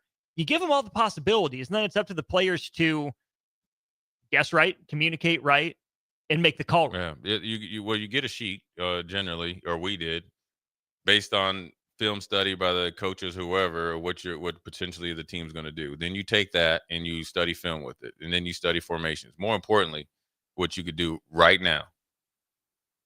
I gave you the tip with the running back. Now, teams like your Colts will fool you because they have Peyton Manning. If you're not studying these linemen right now, I can tell you right now, obviously I've seen it a million times, who's pulling. If you look at right now, the right guard, the right guard, okay, the defense is left, and the left guard. If he wants to go left, that means if he wants to pull this way with this left guard, look at his left foot. He's got to drop step it a little bit. Right.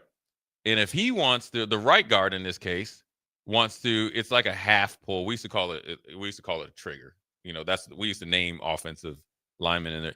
If he wants to kind of gallop step and cut him off, what does he do? Got to drop step. He's got to essentially cross over backwards. You got to understand, you got to study things that you normally won't do. I think sometimes when young football players are playing and they don't know how to study tape. And I was blessed enough when I got into the NFL, I learned how to study NFL tape. I learned how to study college tape because I had good guys around me. Once you learn how to study tape, you actually can spend 30 minutes just like we did on this play. And you go through every single defense. That's how you make educated guesses, Austin. And you don't guess. And just like I addressed, my educated guess was white shirt, black suit would match versus trying to put together something and you look like you got dressed in the dark. That's why you see this young man here before we go to break, this linebacker right here, guessed wrong. You want to know why he guessed wrong? Is because he didn't understand how to count. Okay. Oof. When you count, okay, if you want to do 1, 2, 3 or ABCs, whatever you want to rhyme with, right? 1, 2, 3 gaps here. What is that? Now I'm wrong, right? You're just doing lines. You were doing alleys. Okay. I see what you're going for. The 3 or outside gap, which is essentially C gap, is stuffed by him, right? Just if this defensive tackle didn't move, this B gap is shut down. Okay. So the only thing to the defensive players left is something that essentially could run into this A gap. There is no reason for you to go left, because if it goes left, it's going to come back right. Well, they fooled you. They went right from the beginning and you went left. Well, they didn't even fool you. You just did take the obvious hints. You guys called, I know you're probably young. You've never seen 48 hours. You got the banana in the tailpipe. So there you go. Whiteboard Wednesday. Look for this play. Look for this formation, either by static formation, meaning lining up in it, or motion to it. Tight splits, running back depth, and then you look at the big guys leaning back and see where they're going. Simple as that. Yeah. And everything's solved. There we go. You go from you'll be the best defense in the nation. Right? Anyways, appreciate you listening. Old School Whiteboard Wednesday, Austin Orman, Jay Foreman. We'll be right back. You're listening to Old School with Jay Foreman and Austin Orman. Download the mobile app and listen wherever you are on 93.7 The Ticket and theticketfm.com. Advanced Medical Imaging is hosting their third annual Breast Cancer Awareness Walk on October 11th at 7601 Pioneers Boulevard. Hear inspiring stories from survivors, enjoy local food truck vendors, a live DJ, and other family-friendly activities as we unite to bring awareness about breast cancer. Check-in begins at 8:30 a.m. with the walk starting at 9.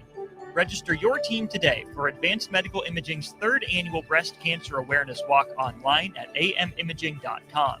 Let's walk for those we've lost, for those still fighting, and for a future without breast cancer. Mike, the insurance company wants us to replace the roof. Wait, what? I thought everything was fine. Yeah, it says right here our roof is too old and they won't be able to cover us anymore. I guess it is 15 years old. Hi, I'm Austin with Roofing Service Company. We help homeowners with their roofing and siding projects. Financing options are available, and we can get you under a new roof no time at all. If this sounds like you, visit roofingservicecompany.com. That is roofingservicecompany.com. Are you ready for a new opportunity? Check out Sandhills Global. Join a dynamic team where your skills are valued and your career can soar. We offer full-time positions with a 4.5-day work week, competitive pay, excellent benefits, and a positive work environment. From IT and marketing to sales and finance, we're looking for talented individuals just like you. Apply today at sandhills.jobs and take the first step towards an exciting future. That's sandhills.jobs. Don't wait, apply now.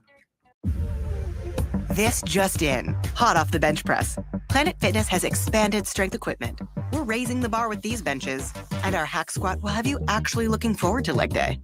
Plus, we're still repping all the best-in-class equipment we've always had. There's no better time to get stronger. Join the club today for $1 down, $15 a month, now through October 10th. Planet Fitness is proud to partner with Boys and Girls Clubs of America to create stronger, kinder communities. See Home Club for details. Advanced Medical Imaging is hosting their third annual Breast Cancer Awareness Walk on October 11th at 7601 Pioneers Boulevard. Hear inspiring stories from survivors, enjoy local food truck vendors, a live DJ, and other family-friendly activities as we unite to bring awareness about breast cancer. Check-in begins at 8:30 a.m. with the walk starting at 9. Register your team today for Advanced Medical Imaging's third annual Breast Cancer Awareness Walk online at amimaging.com. Let's walk for those we've lost, for those still fighting, and for a future without breast cancer. Are you looking to upgrade or improve the garage door on your home? This is Cameron Hall of Doors Plus. At Doors Plus, we guarantee to offer a wide selection of options from 5 leading garage door manufacturers as we deliver a free estimate, exact measurements, and rapid installation with a 3 to 5 week time frame. When you choose Doors Plus for your residential garage door needs, you'll work with our experienced technicians and be ensured that your new door seamlessly complements your home. Give us a call at 402-590-5800 or visit us online at DoorsPlusLLC.com. Doors Plus, garage doors, and more. When it comes to concrete, Stevens & Smith Construction doesn't stall. They go for the takedown. As Nebraska's full-service concrete contractor, they stay in bounds, hold inside position, and never forfeit quality. Whether it's foundations, flatwork, or concrete coatings, they elevate performance and pin down results that win every time. Stevens & Smith Construction is a proud sponsor of Takedown Tuesdays on 93.7 The Ticket. Because when it's time to wrestle with concrete, Stevens & Smith Construction slams expectations. MHC isn't a new company, just a new name. Moe's Moving is now Moe's Home and Commercial. Whether moving across town or across the state, MHC Moving has you covered, specializing in home, apartment, assisted, and independent living moves. MHC can handle your commercial moves as well. MHC Moving has 0 hidden fees. You'll never pay for same-day booking or be charged for stairs, heavy items, or elevator fees. Rates are the same Monday through Saturday, and you will never pay a truck or fuel surcharge. And they offer payment plans through PayPal. Call MHC Moving today at 402-853-7167 or go to mhcmoving.com. Salt Mine City is your go-to brewery in the Haymarket for craft beers and great food.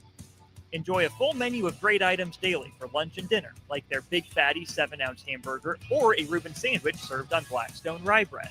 And don't forget their beef or chicken nachos with guacamole, sour cream, jalapenos, and more. Wash it down with one of their 12 beers on tap, including the popular Single Axle Light American Lager. Salt Mine City, now open 2 p.m. Monday through Thursday and 11 a.m. Friday through Sunday at 8th and R.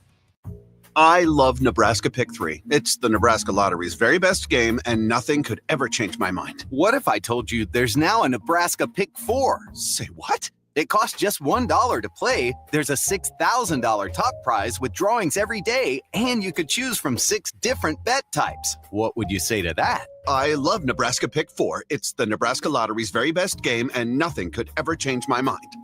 Thought so. Straight bet top prize odds 1 in 10,000. Here at Aspen Builders, our company is building more homes today than I thought we would ever build.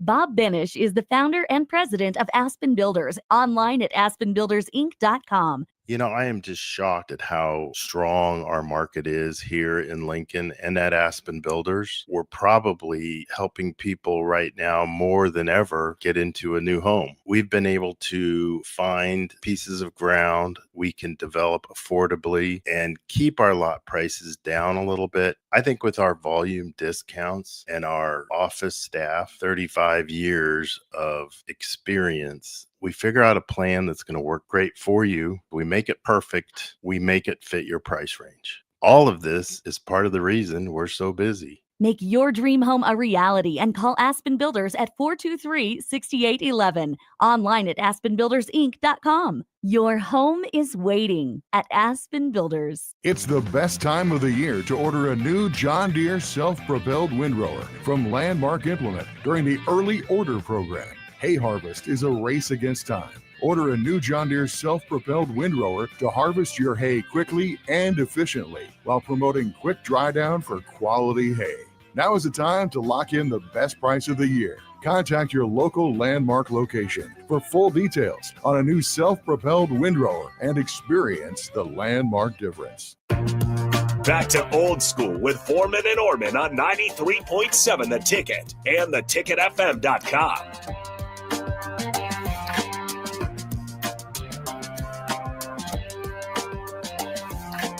Welcome back in. It is Old School. Jay Foreman, Austin Norman with you. Don't forget game day play dates at the Lincoln Children's Museum. If you're a parent and want to go to a game, don't know what to do with your kid, maybe they can't sit through the whole game, don't worry. Our friends at the Lincoln Children's Museum have you covered with their game day play dates. While you enjoy the game inside the stadium, your kids get their own game day experience from the Lincoln Children's Museum. Drop-off is 90 minutes before the game. Pickup is up to 60 minutes after the game. And while you're cheering on the Huskers, the kids can enjoy fun activities involving science, technology, engineering, arts, and math, all centered around the theme of football and getting active. It's affordable, convenient, and just steps away from Memorial Stadium. If that sounds like something you're interested in, go register your child or your children prior to game day online at lincolnchildrensmuseum.org. That's pretty sweet. Would agree. Yeah, sometimes when I have family in town, I want to drop them off over there too. Unfortunately for you, the ages are 5 to 12. It's all right. They fit it. They just go and just have, all they got to do is talk a little bit and they just fit right in. You know, just wear them out and they'll be asleep the whole way. I'm not just playing. That's pretty cool. It's a great idea. The Children's Museum, and I think they've been marketing on the ticket. And I think every single game or weekend, or actually not weekend, every single game day has been sold out. So I think it's a great option for parents to obviously go to the game and then obviously allow their kids to have enjoyable experience at the Children's Museum. So, anyways, we appreciate you guys listening and watching on for the Whiteboard Wednesdays. When you're in the middle of the week, for any game, but in particular one coming off the bye week, it's a great time because you probably should be rested and chomping at the bit to get out there and play. Tomorrow's 2 days away from the game, so majority of the heavy lifting as far as like preparation is done, and you're just finishing up the day. But it's obviously a point in the season, and then obviously a point in the work week That's probably the most important because, ideally, probably the last time you wear pads and you hadn't played in, which seems like a forever, but it's been, a little over a week. It's forever in football. It is. Football years. It is because football players and just like fans, you're in a rhythm and the season kind of goes week by week. You're almost like on autopilot. And so you want to go out there and right the wrong, and you get to play at home, which is different, for Nebraska, most likely, or no, I would say most likely, majority of the years, Nebraska, after a tough loss, has had to go on the road. So you essentially, we're doubling down on your misery a little bit going on the road.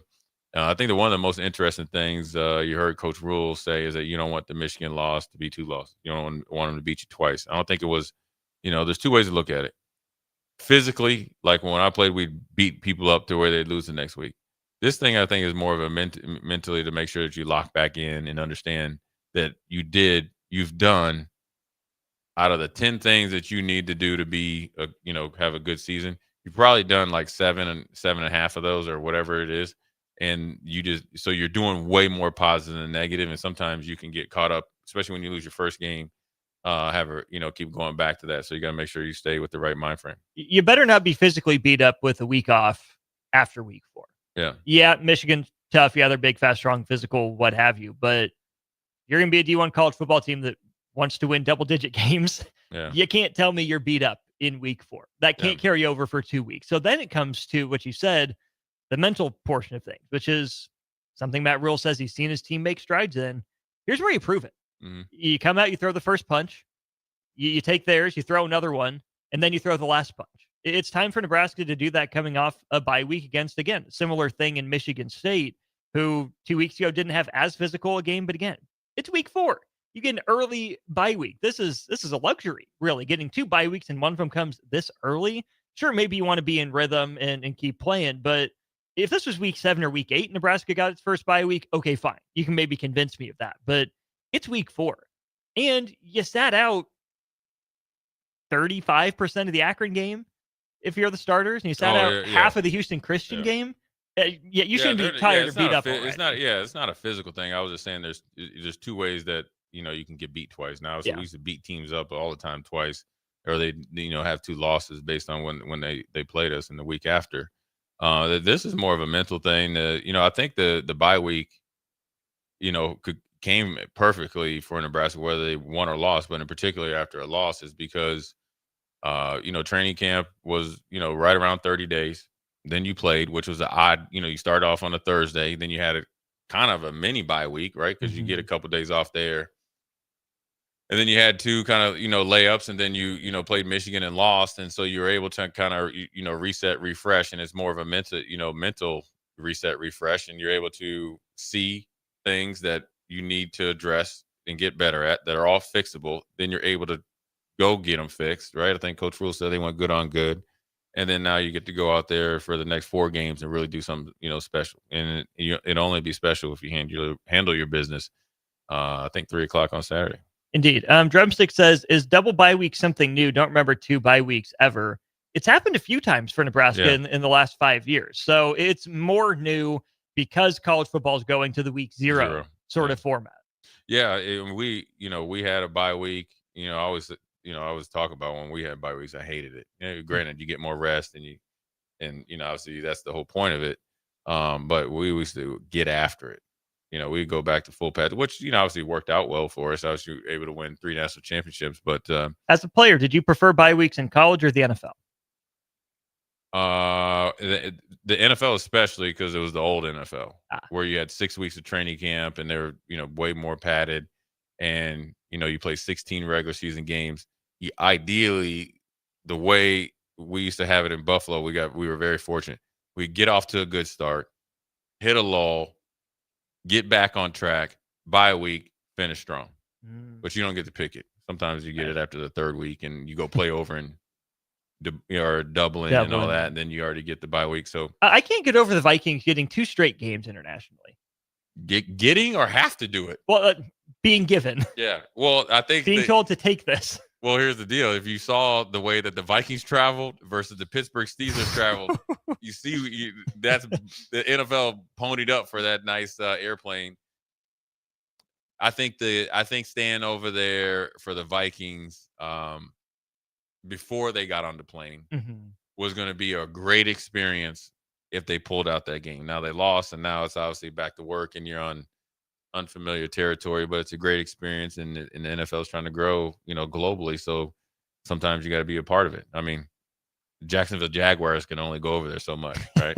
The Vikings, are a blue blood organization. They travel extremely well with Pittsburgh, and I'm sure they're going to beat Cleveland. Now they got the second coming of Pocket Hercules starting for him in Dylan Gabriel. Drumstick says if the Vikings don't have Justin Jefferson, they don't have 2 international games. And see, to me, I can see both sides of that. Justin Jefferson's the sell, top 2 receiver in the NFL. For my money, he's number 1, but that's a legitimate debate. So yeah, you want to send a guy like that overseas to market to fans, but also that's a guy that you want to continue to put up numbers at home. And as simple as you can make things, there's a fine line and a balance to be drawn between send your best talent that you need to perform at the top of his game overseas, to spread that news, but also keep him home, comfortable rhythm, routine where he's going to be good. Yeah, he's definitely a sellable player. Personality is great too, obviously with the gritty and everything, but more importantly, they have Carson Wentz as their quarterback. So it doesn't matter if you're playing on the moon. I don't think any rhythm is going on with Carson Wentz, and so never forget he had the Colts 1 win away from a playoff spot before they bombed against Jacksonville. And the Raiders in Jacksonville. Yeah. So I mean, Carson Wentz is going to Carson Wentz, and so look, it's part of being a superstar, and sometimes you got to do what's best for the shield company, the shield. And the Vikings are in it, and now they're in a must-win against Cleveland. I mean, I hate for the Vikings to go over. I wouldn't hate for it. I mean, yeah, well, that's family to go over there and lose 2 games internationally. We got to talk about Shedeur when we get back. You saw what he did? Yeah. We got to talk about it. Yeah, we got to talk about it. Yeah, we'll talk about Shedeur. We don't like talking about Colorado players, but when they make fools of themselves, we'll talk. He always finds a way to put himself in the news. Jay Foreman, Austin Norman, we'll be right back. Watch Old School live on Facebook, YouTube, or Twitch. Old School with Foreman and Norman on 93.7 The Ticket and theticketfm.com. Load up on meat and more this spring at The Mercado by Certified Piedmontese with great selections of T-bones, tomahawks, ribeyes, filet mignon, brisket, sirloin, and so much more. The Mercado has locations at 84th and Havelock, 30th and Yankee Hill, and now 85th and Old Cheney in Lincoln, where you can have $2 draft beer every Thursday night from 4 to 8 p.m. and half-price espresso drinks on Fridays from 8 a.m. to 2 p.m. Get to The Mercado today for the best meat in town. 93.7 The Ticket, Fox, KFXL weather. Sponsored by John Henry's Plumbing, Heating, and Air Conditioning. Your Lincoln forecast for today. We'll see mainly sunny skies. It'll be breezy and warm. An actually high around 85. Tonight, mainly clear skies. A light breeze. A low around 64. And tomorrow, we'll see mostly sunny skies return. It'll be breezy and warm with an actually high near 89. I'm meteorologist Kyle Fletcher from 3.7 The Ticket and theticketfm.com. Ready to score big with your projects? Look no further than Edward Stone, the MVP of natural stone for over 2 decades. Edward Stone is cranking out over 30,000 square feet every week and offers a winning lineup of over 70 quality natural veneer stone selections. Their unbeatable variety and experienced team will ensure your project is a success, whether it's a home renovation or a commercial build. And hey, they're not just about stone. They've got an all-star lineup of fireplaces, cast stone, brick, and much more. Swing by one of their locations in Lincoln or Omaha today and experience the Edward Stone difference, your reliable choice for over 20 years. I'm Karen Carr. I've been a realtor for 31 years. When I made a company change 12 years ago, I chose Lincoln First Realty, now NP Dodge. It's the oldest independently owned realty company in the country. Since becoming NP Dodge, we've continued our tradition of community involvement. Our management and staff are always available to offer support in marketing, technology, social media, and educational opportunities. Expand your career with NP Dodge. Call Eric at 402-434-2222.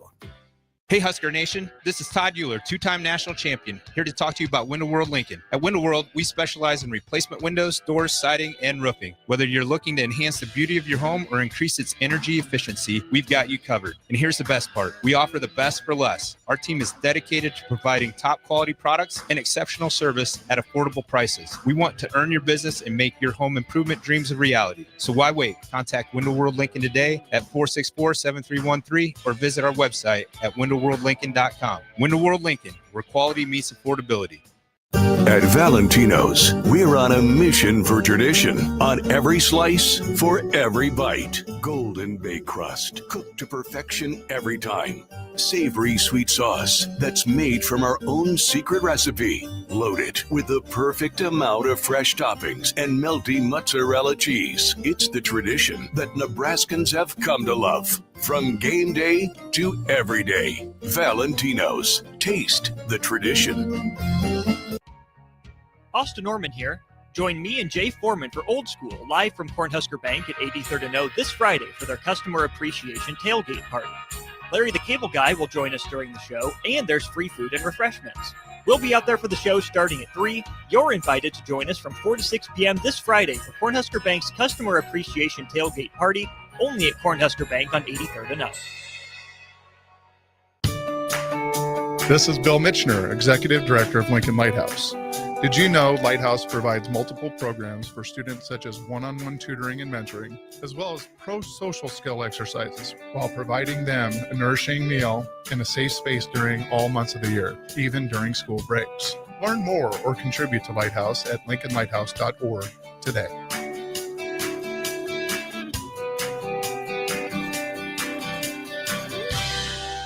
It's the best time of the year to order a new John Deere self-propelled windrower from Landmark Implement during the early order program. Hay harvest is a race against time. Order a new John Deere self-propelled windrower to harvest your hay quickly and efficiently while promoting quick dry down for quality hay.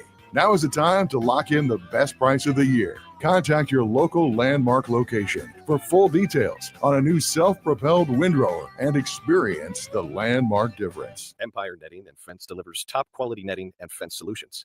From major sports venues to backyard installs and everything in between, coast to coast. We take on tough jobs with grit, integrity, and a strong commitment to safety. Empire is growing, and we're hiring motivated people ready to grow with us. We build each other up, and we're building something big. Think you've got what it takes? Apply now at empire-fence.com. That's empire-fence.com. MHC isn't a new company, just a new name. Mo's Moving is now Mo's Home and Commercial.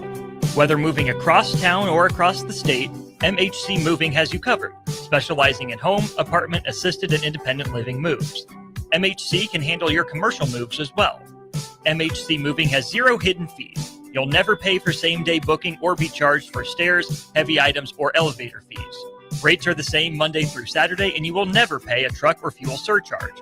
And they offer payment plans through PayPal.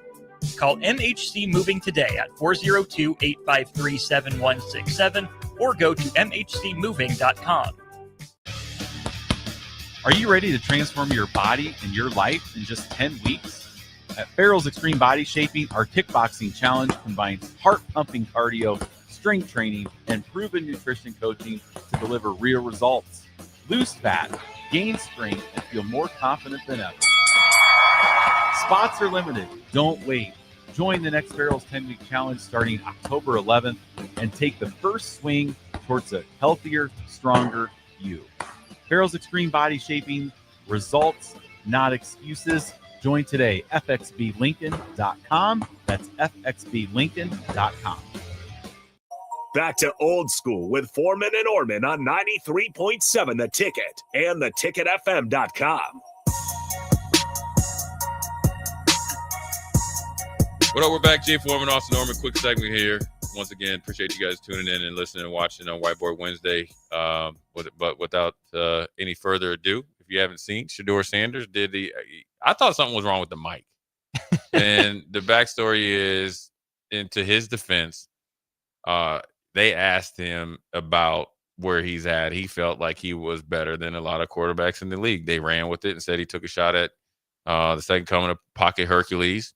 So I'm sure somebody in his camp advised him, next time you get asked about quarterbacks, say nothing without saying, or say a lot without saying anything. And he took it literally, and he was essentially lip syncing, right? You're just miming. Just like a Paris Cafe. I think for him, I think he was wrongly evaluated in his pre-draft. I've been in those pre-draft meetings. It's you can't. Either they want you to fail or you don't. It's kind of like when a guy goes for a physical. But then also, I think you have to evaluate where you're at. Now, he can't help that he's famous. Now, he is famous, whether you like it or Straight not. up. And he's famous on and off the field, and he does a lot of great things. But what's getting overtaken by that is this. At some point in time, you have to understand it's where he's at is the hardest spot to be. And this is a true statement.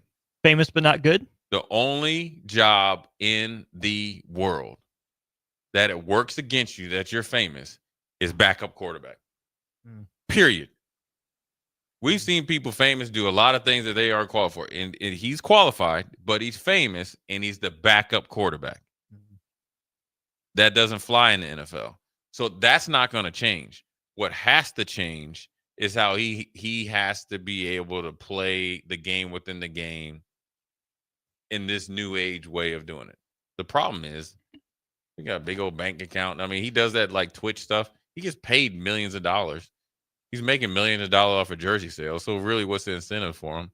But if you really want to go out there and prove yourself, you're going to have to make some concessions. So isn't that the motivation for him?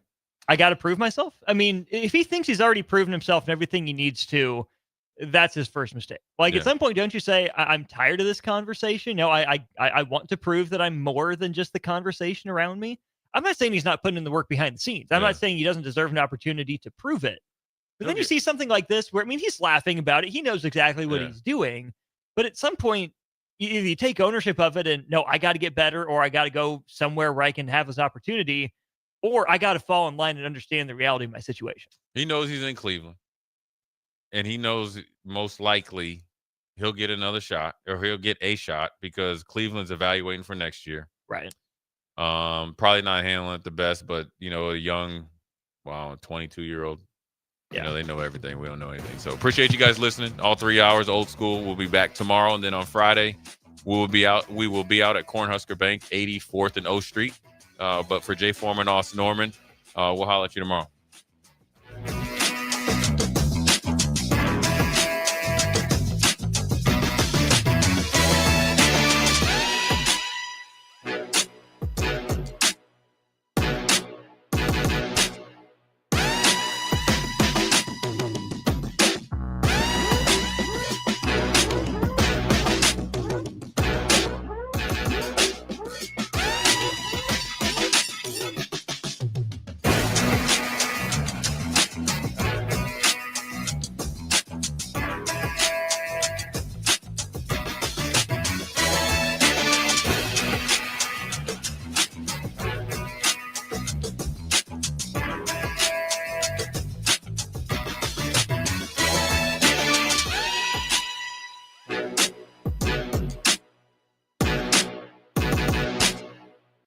This is Lincoln's home for sports talk on the FM dial. Also online at theticketfm.com. On the internet. KNTK FM Firth. 93.7 The Ticket.